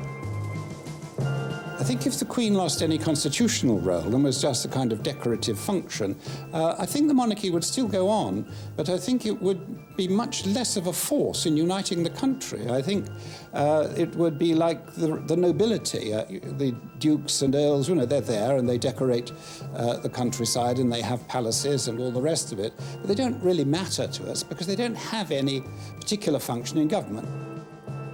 the greatest pressure for the kind of constitutional change that might affect the monarchy comes from outside Westminster, from Scotland and from Europe. The Royal Palace of Holyrood House, Edinburgh. Every year, the Queen spends a week in official residence here and holds a garden party for 8,000 guests in the grounds.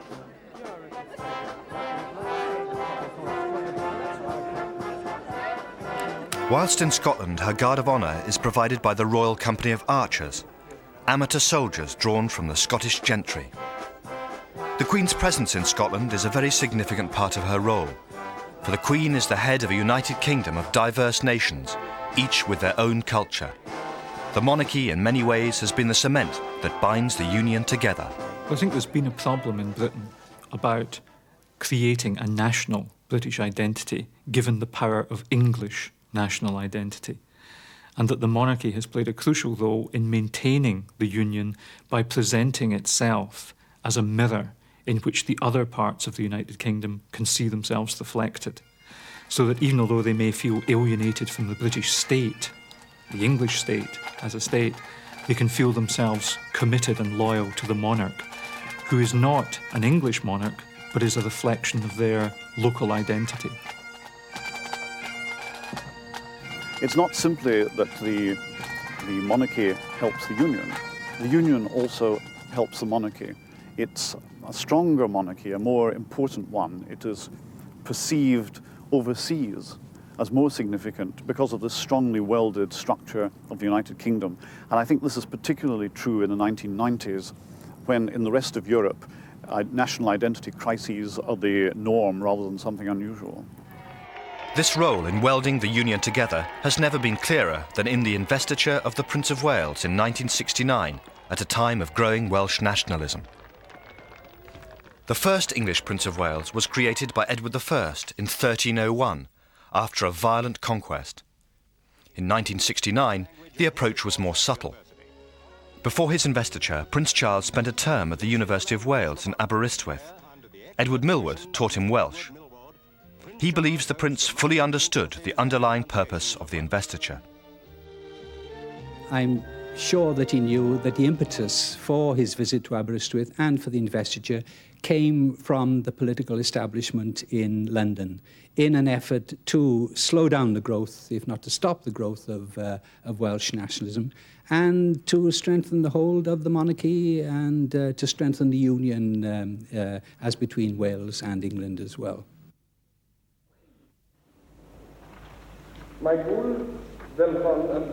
I think he had a very strong sentimental hold on the Welsh people, and the monarchy itself, it seems to me, has a sentimental hold on the Welsh people, and but a very sentimental people. And the investiture itself was a good piece of theatre, wasn't it? It was a good piece of constitutional theatre, and that went down rather well. So I suppose his stay in Aberystwyth, the fact that he was making commitment towards the language, and then the investiture increased the emotional hold on the Welsh people. Yet while Prince Charles may be Prince of Wales and still wear the Welsh leek on his lapel, in the north of his kingdom, he and his family take on a different guise. In Scotland, the monarchy demonstrates its Scottishness by its dedication to that badge of Highland identity, the kilt. In so doing, they are following a tradition established only at the beginning of the last century as a way of controlling the rebellious Scots. In 1822, at a time of great political turmoil, the basically German King George IV was persuaded to visit Scotland.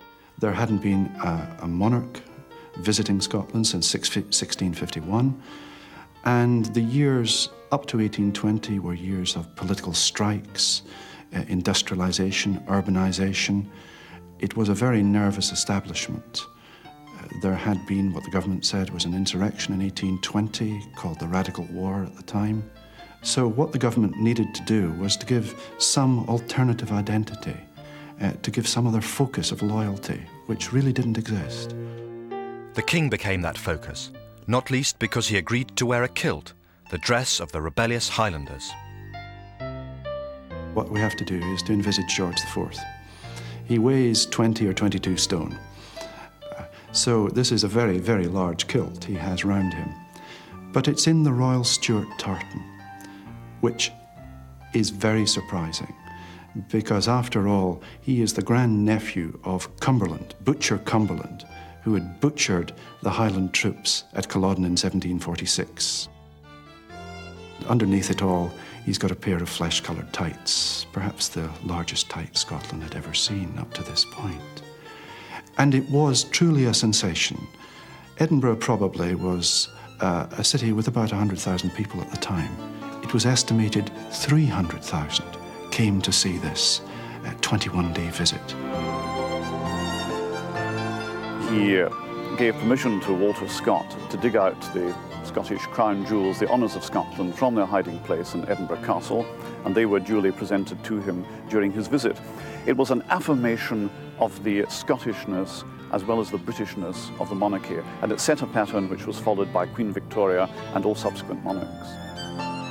It was Victoria and Albert who consolidated the royal relationship with Scotland, buying Balmoral and making it into a royal family home. They embrace this Highland culture with all the enthusiasm of new converts.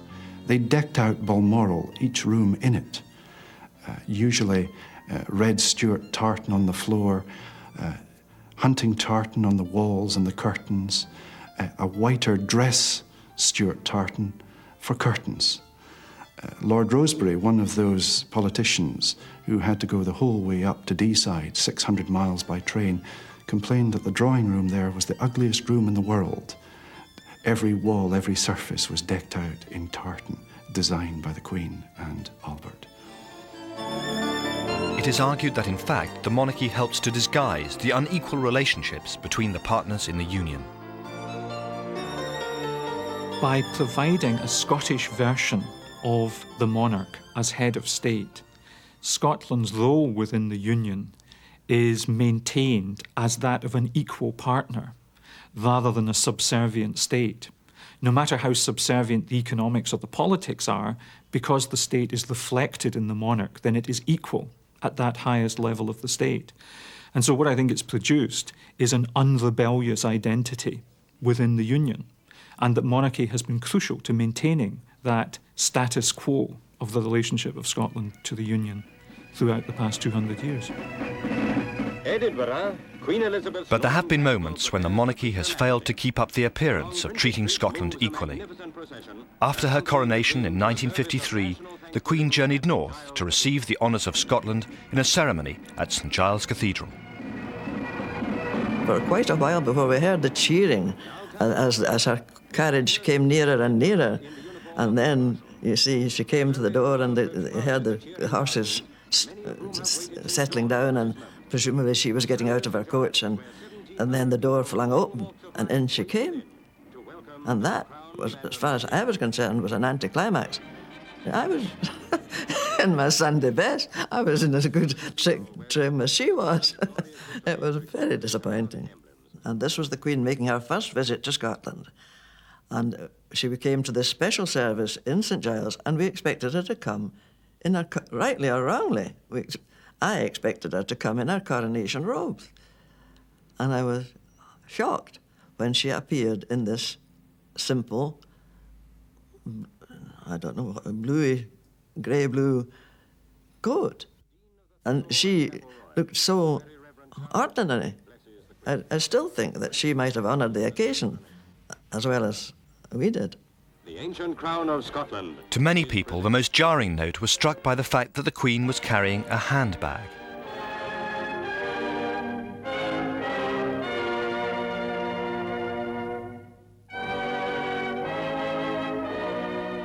The Duke of Hamilton and Brandon, as holder of the earldom of Angus, receives the crown from the Queen.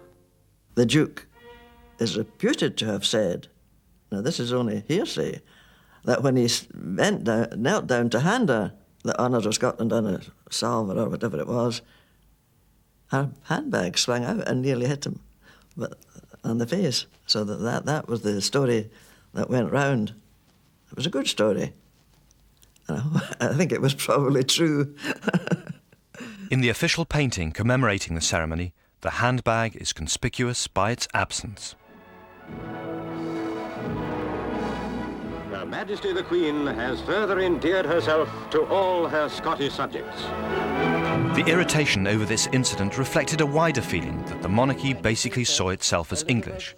And it wasn't the first time such a thing had happened in the Queen's short reign. Of happy memory, become Queen Elizabeth II. Nobody paused to think that there never had been an Elizabeth I in Scotland, and therefore to have an Elizabeth II was historical nonsense. Save the Queen! It seemed insensitive towards Scottish history, and it seemed completely to ignore the fact that the two kingdoms were not only equal partners, but that in 1603 a Scottish Stuart king had travelled south to take over his English inheritance. It wasn't that England had conquered Scotland, but this seemed to be treating it like a colony. Many people felt upset and hypersensitive about that. As a result, postboxes bearing the new royal inscription E2R were attacked. The symbolic blowing up of pillar boxes, which had ER2 on them, was a way of Scots insisting that not that they were against the monarchy, but that the monarchy ought to properly represent their Scottishness within the Union, rather than identifying itself as an English institution. And today the E2R inscription is tactfully omitted from postboxes and Royal Mail vans in Scotland. And the royal family is now much more conscious of the need to present itself as Scottish. Kinloch Anderson are the principal kilt makers to the royal family. These are the tartans here which are applicable to the royal family as at the present time. This is the tartan which Prince Andrew wears as the Duke of Inverness. Navy was put into it to bring out their association with the Royal Navy.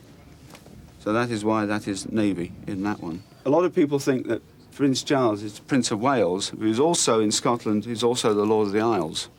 And as such, he wears the Lord of the Isles tartan in the special dyes that was created for him.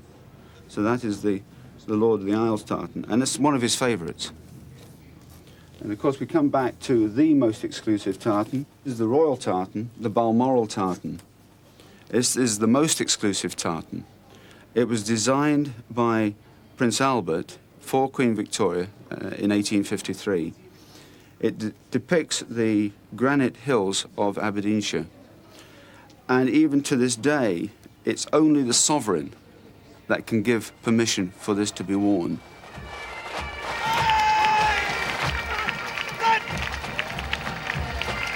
But while the royal family has been largely successful in pulling off the trick of presenting itself as a focus of the Union in Wales and Scotland, there is one part of the kingdom where the position of the monarchy is intensely controversial: Northern Ireland. The British monarchy is Protestant by law, and in Northern Ireland this means something very serious. The monarchy is vitally important to the Protestants of Northern Ireland because they have a historic right and claim to the monarchy in two regards. First of all, they are British folk, and the royal line came through Ulster historically and in the ancient past. And secondly, it's the monarchy they fought for to establish a Protestant throne in Britain.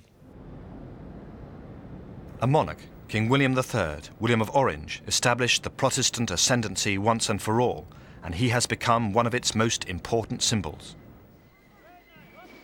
And the present Queen still has a central position in the rituals of the Protestant Orange Order.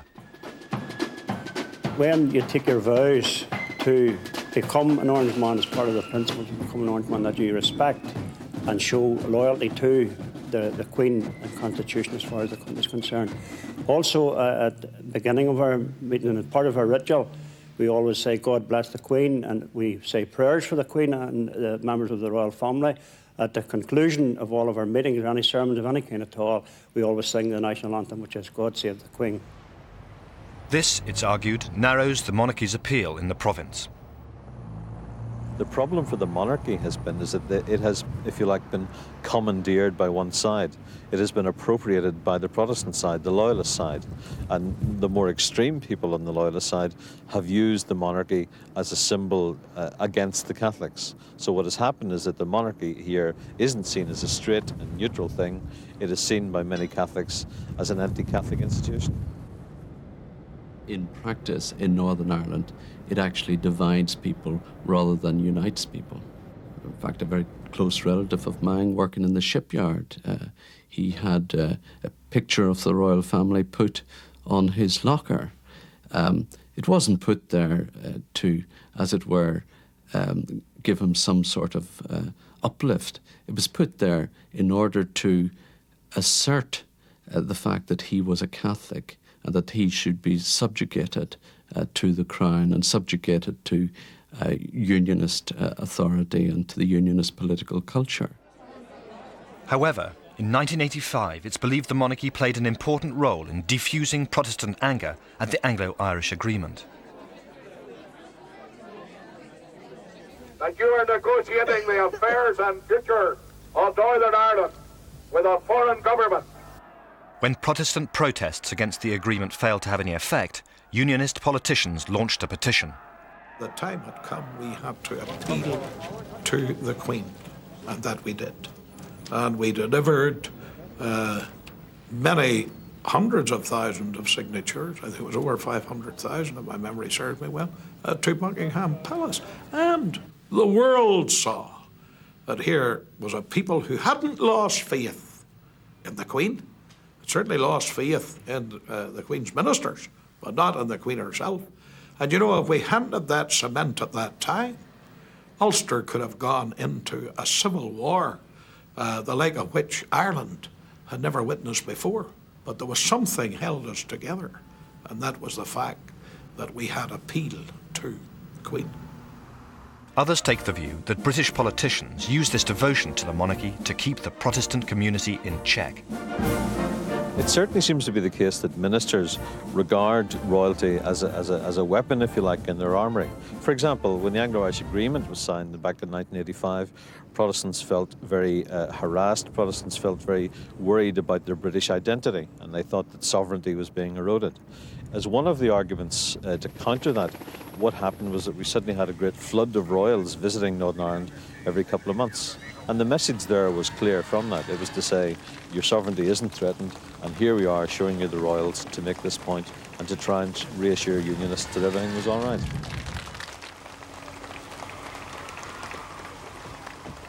And there is little doubt that the Queen herself does believe that the kingdom should remain united.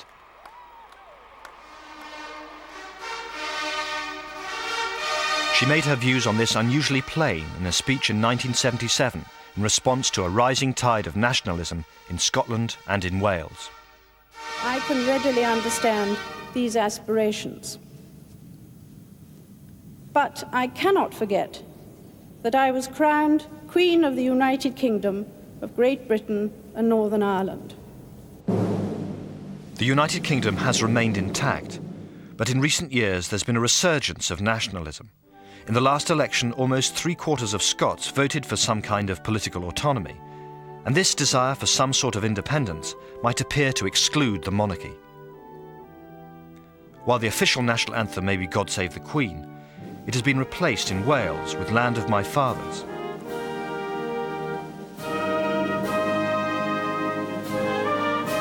And more recently in Scotland by Flower of Scotland.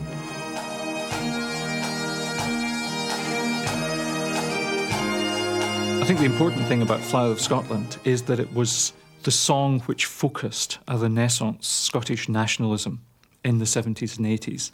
And it was a nationalism which was, in its undercurrent, aggressively anti-English and was recollecting wars between the two countries and focused this in terms of the defeat of the English monarch. Princess Anne caused some surprise when, as patron of the Scottish Rugby Football Union, she was seen happily singing along with this.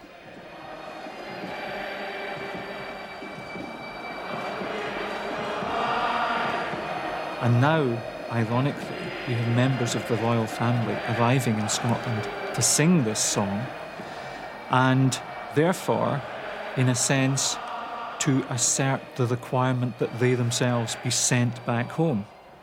But by singing the song, they actually make it safe, and make it safe for monarchy to participate in this, and make that kind of Scottishness safe within the British Union again. I think it was an astute thing to do. I think it was a popular thing to do, and perhaps it suggests that they are already thinking about the ways in which they have to adjust their image and their identification in the light of changes likely to take place. Opinion polls suggest that almost half of all Scots want to be rid of the monarchy. But even Scotland's most radical party, the Scottish Nationalists, plan to retain the Queen if ever they achieve their aim of full independence. However, the sovereign's role in Scotland would be reformed. What we're trying to do is not to separate Scotland socially from England. What we're trying to do is have political independence, so we're not governed by remote control from London. And as a sort of symbol of the social union and the shared and common history, I think the monarchy has a place in an independent Scotland. But I think the vestiges, the remaining political role of the monarchy should go, and we should have a modern constitutional monarchy where a symbolic and a very, very important role as the head of state is fulfilled, but not that political role, which I think is highly questionable in some areas. And even those who simply propose a devolved Scottish Parliament foresee the end of a political role for the Queen north of the border. Although the monarch would be invited to open the Parliament, she would not have the kind of role that she plays vis-à-vis Westminster. It would be a fixed-term Parliament, so she would not have the power to dissolve the Parliament.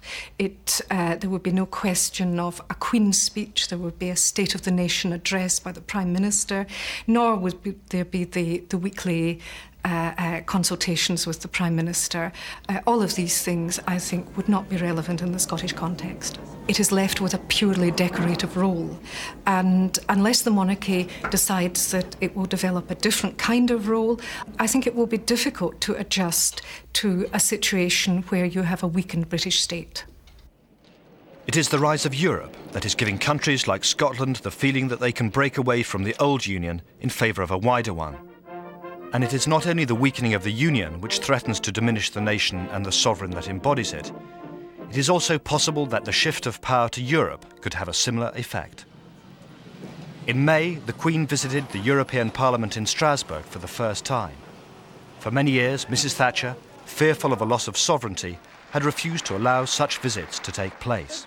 In the event, the Queen appeared to be enthusiastically European. Against the background of the proven commitment of Europeans today to reconciliation and democracy. One of the more intriguing factors is that the monarchy is one of the most European institutions we have.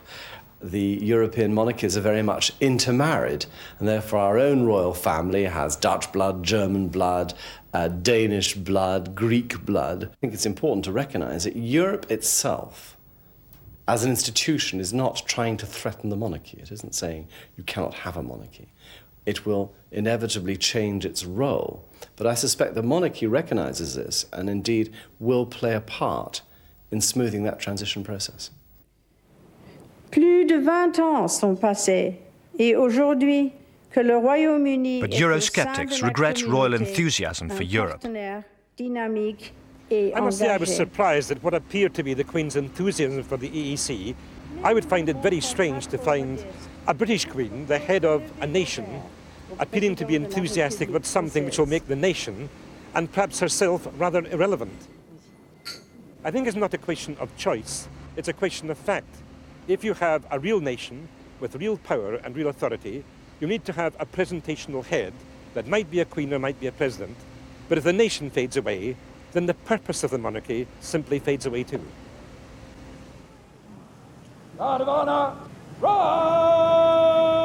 The monarch's chief purpose is to act the part of non-political head of state. On St. David's Day last year, Prince William undertook his first official duties on a visit to Cardiff with his parents.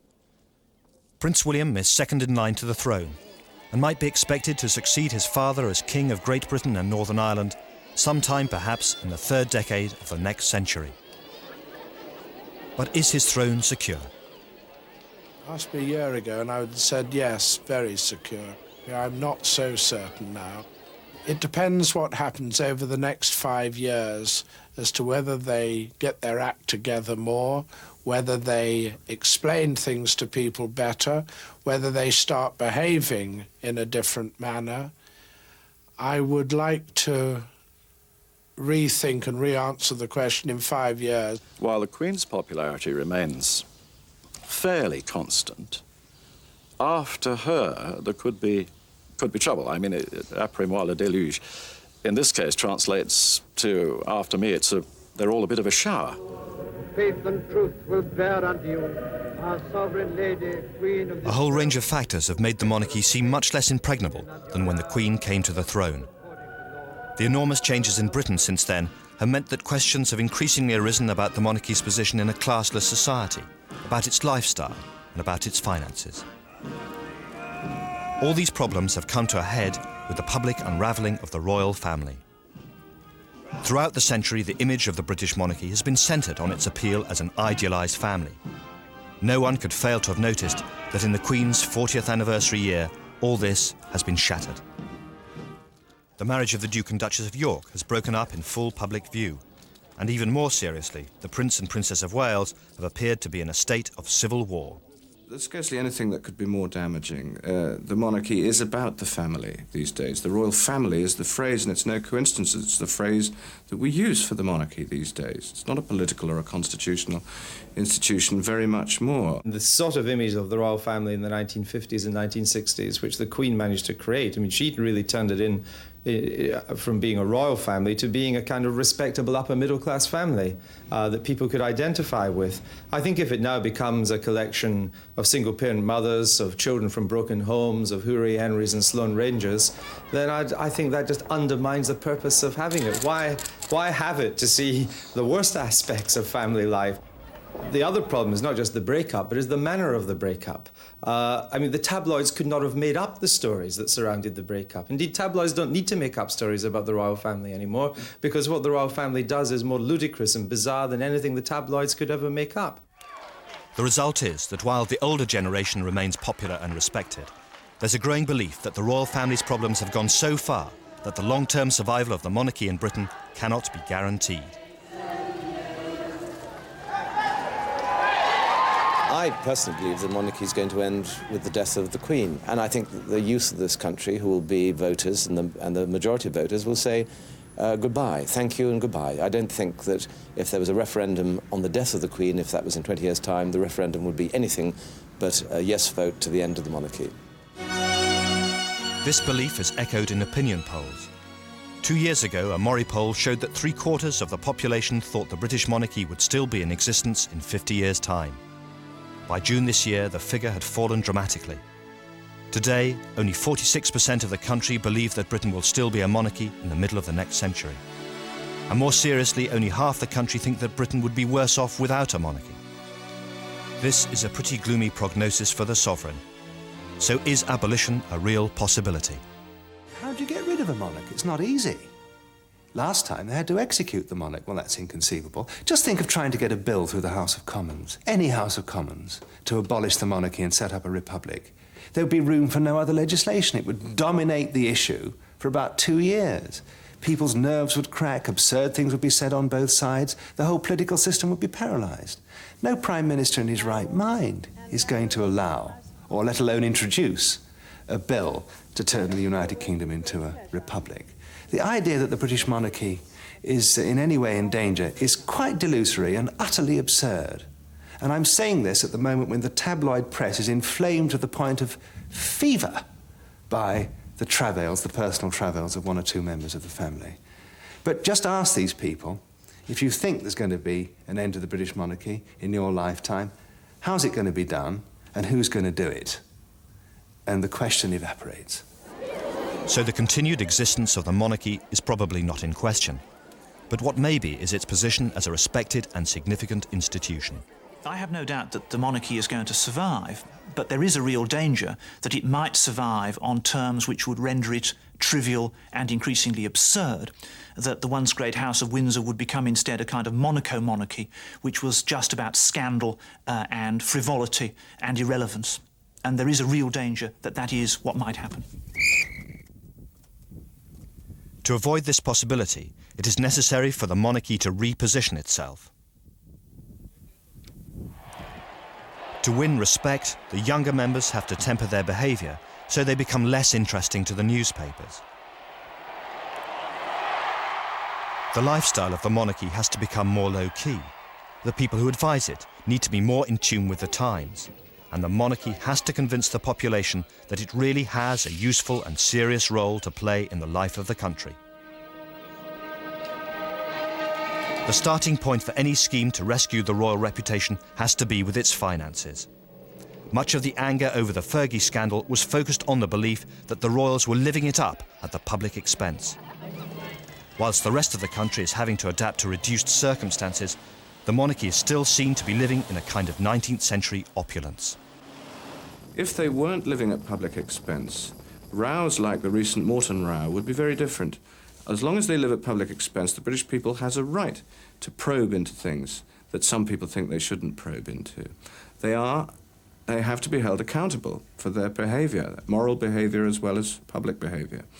If that dimension is removed, the insatiable prying into their private lives might be much more controllable than it is now.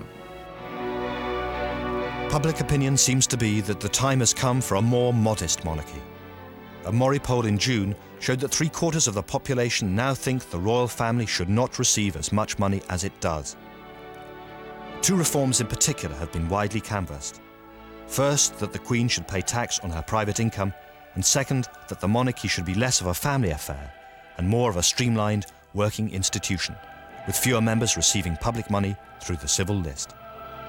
Last month, at the height of the royal marriage scandals, it was rumoured that the Queen had finally instructed her solicitors to make the arrangements for her to pay tax. But both the palace and the Inland Revenue have denied the story, and some royal critics believe the Queen will fight this every inch of the way. For the last 40 years of the Queen's reign, she has resisted every endeavour of politicians, prime ministers, to disclose any detail of her private fortune, which has led to all kinds of speculation about it. I see no move on her part to start paying tax after 40 years, any impetus for her to pay tax, and the British public overwhelmingly want her to start paying income tax, would have to come from the Prime Minister, have to come from the Privy Councillors, have to come essentially from the great and the good in the land. The civil list was fixed for 10 years in 1990. But now, even the monarchy's strongest supporters concede that it will almost certainly be cut back. I think it might be one of the developments in the future that those who play a leading part in these events are very carefully selected and chosen. You might have a two-tier royal family, if such a distinction would be recognized by the media and the press. Those who are undertaking public duties and are there on the civil list, and those who rarely declare that they are private individuals and are treated in the same way as every other citizen. To some extent, the royal family is already showing a lower public profile. In an earlier age, Lady Helen Windsor, the daughter of the Duke and Duchess of Kent, might have been expected to have had a very grand and public wedding.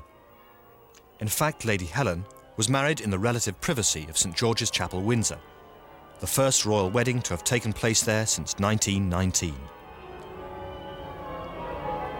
Lady Helen is part of a trend of non-royal royals that includes most notably the children of Princess Anne and of Princess Margaret. I think there's a mood inside the royal family, certainly amongst the junior members of the royal family, that they are no longer prepared to tolerate the kinds of pressures, the kinds of intrusions into their lives that they have to do at the moment. So there is a mood, and we've seen it with the Duchess of York. Whatever people think about her, she wasn't so bad as to be crucified in the way that she was. Now, she's left the royal family. Other members of the royal family, the junior ones, who could have been part of the function of it, just go their own way these days. They don't want to get caught up in that kind of malaise which seems to be affecting the royal family. And by the time we get through to, say, the year 2020, you will be back to Prince Charles, Princess Diana, if they're still together, Prince William and Prince Harry. That's happening inevitably. If these trends continue, the monarchy of the future might look strikingly different. By the middle of the next century, it could be a much more limited outfit, with less confusion between its public ceremonial and private family sides, and with a clearer distinction between private residences like Balmoral and official ones like Buckingham Palace and Windsor Castle. And the trappings of an opulent lifestyle may be trimmed back too. I doubt that they'll have a royal yacht, certainly not as expensive a one as now. I doubt that they'll have lots of aircraft and trains and so on and so forth. And I doubt that they will have the special status. They probably won't be the head of the Commonwealth. They probably won't be the head of state of many other countries, if any, around the world. So it'll be a very much streamlined, more European monarchy, doing a day-to-day job. If all this were to come about, the British monarchy could look something like the Dutch. While Queen Elizabeth and Queen Beatrix both play the role of ceremonial head of state, their styles are actually markedly different. Queen Beatrix gets barely a tenth of the public money received by the House of Windsor, and popular respect for the Dutch monarchy has been achieved by a low-key and modest lifestyle, and a greater emphasis on informality than on grand ceremony. I think the main difference, for example, is if you look at the birthdays of the Queen, you have your trooping the colour, it's terribly formal. The people come to the Queen, they see the Queen from behind crash barriers. Our Queen, when she has her official birthday, she goes to the people. This last birthday, she went to Rotterdam in the new vehicle, not in Rolls-Royce, not in a little helicopter. She went in the royal bus. It is a luxurious bus, but still it's a bus. And while the British royal family goes to great lengths to avoid being seen eating or drinking, Queen Beatrix quite happily accepted a drink from a stallholder. The Dutch royal family has found that presenting a less idealised and more candid public image has fostered a happier and more positive relationship with the press and has minimised its intrusions. On an official state visit with her husband. At the time her husband was ill, he was suffering from depressions. And when there was an official reception, I was introduced to the Queen and I just asked her how her husband was. And she just answered. She didn't say, "Oh, you grotty little hack, go away." She just said, "Well, he's getting better, but every morning we look very carefully at the schedule and we see what he can do and what he can't. And at the moment, he can't really cope with meetings with lots of people, with large gatherings, so those are the gatherings he will not attend." And the result of that was that there was no gossip in the Dutch papers, there was no sort of backward rumours or whatever. All there was is that, of course, all the Dutch papers the next day opened with what the Queen said about her husband's illness, but the Queen was in control. We could quote the Queen directly. And you never, ever see that in a British paper. It's full of gossip. But it's unlikely that Prince Charles would take the British monarchy all the way down this informal path, abandoning the trooping of the colour for a low-key European style. I think Prince Charles is aware that the pageantry, the pomp and ceremony of monarchy is absolutely essential to it. It's been there for hundreds of years. He's a great historian. He loves history. He loves tradition. And I can't in a million years imagine he would change any of it. But while Prince Charles may not tamper with the formal and ceremonial traditions of the British monarchy, the palace may decide that putting a greater emphasis on working royals, giving value for money, is the best way to regain public support. The monarchy is seen by the British public as a pretty serious thing. Sometimes more serious than the media, particularly the tabloids, would let you think about it. Just look at the way the public attitudes to Princess Anne have totally turned themselves around over the last decade. 10, 15 years ago, she was among the least popular of the royals. Now she's up at the top of the pops. She's done that by serious attention to Save the Children and other good works, and by not being seen as frivolous, even through her marital difficulties that are now apparently more or less behind her. Hardly ruffled a feather in the country. This transformation into a low-profile, hard-working royal has made Princess Anne the second most popular member of the royal family after the Princess of Wales. Through her support for unglamorous groups like alcoholics and AIDS sufferers, Princess Diana has herself achieved a change of image, from elegant clothes horse to compassionate healer of the sick. Is it representing your dreams? Princess Diana's popularity is remarkably stable. Even her supposedly tacit support for the biography by Andrew Morton, tape recordings of her private conversations and allegations about assignations with men friends have done nothing to dent her appeal. So perhaps more worrying for the future prestige of the monarchy is the image of her husband, the Prince of Wales, particularly in the event of the nightmare scenario, a divorce. Prince Charles has spent most of his adult life in search of a role. In an attempt to answer the question, what am I for, he has become a high-profile campaigner on matters such as housing, architecture, agriculture and the environment. His supporters say this has made him a popular and relevant figure. I think the general public admire and respect what Prince Charles is doing, and I think they are delighted that at last there is somebody who is representing their views and saying what they think. You won't hear that from the leaders of industry, you won't hear it from the top echelons, you will only hear that from the people at grassroots. Because the Prince, I believe, has really touched a chord with those people. I think he will be a brilliant king. I think he knows what people need and want. And how he does it, living as he does in this rarefied atmosphere, is quite a feat. But I think that there is a positive campaign to make people believe that he's a pathetic creature and that the monarchy will die with him, that he has no followers in Britain. Other observers are sceptical about the Prince as a credible working royal. Prince Charles does try to do something, but I also have to say that his concentration span of trying to help these people is not very long. Unless he gets an instant report back of success, he tends to lose interest. He's quite selfish in the way he runs his official engagements, which he undertakes. In the summer, for example, he has his polo fixture list. He might play 40 or 50 times in a 2.5-month period, so that's most days.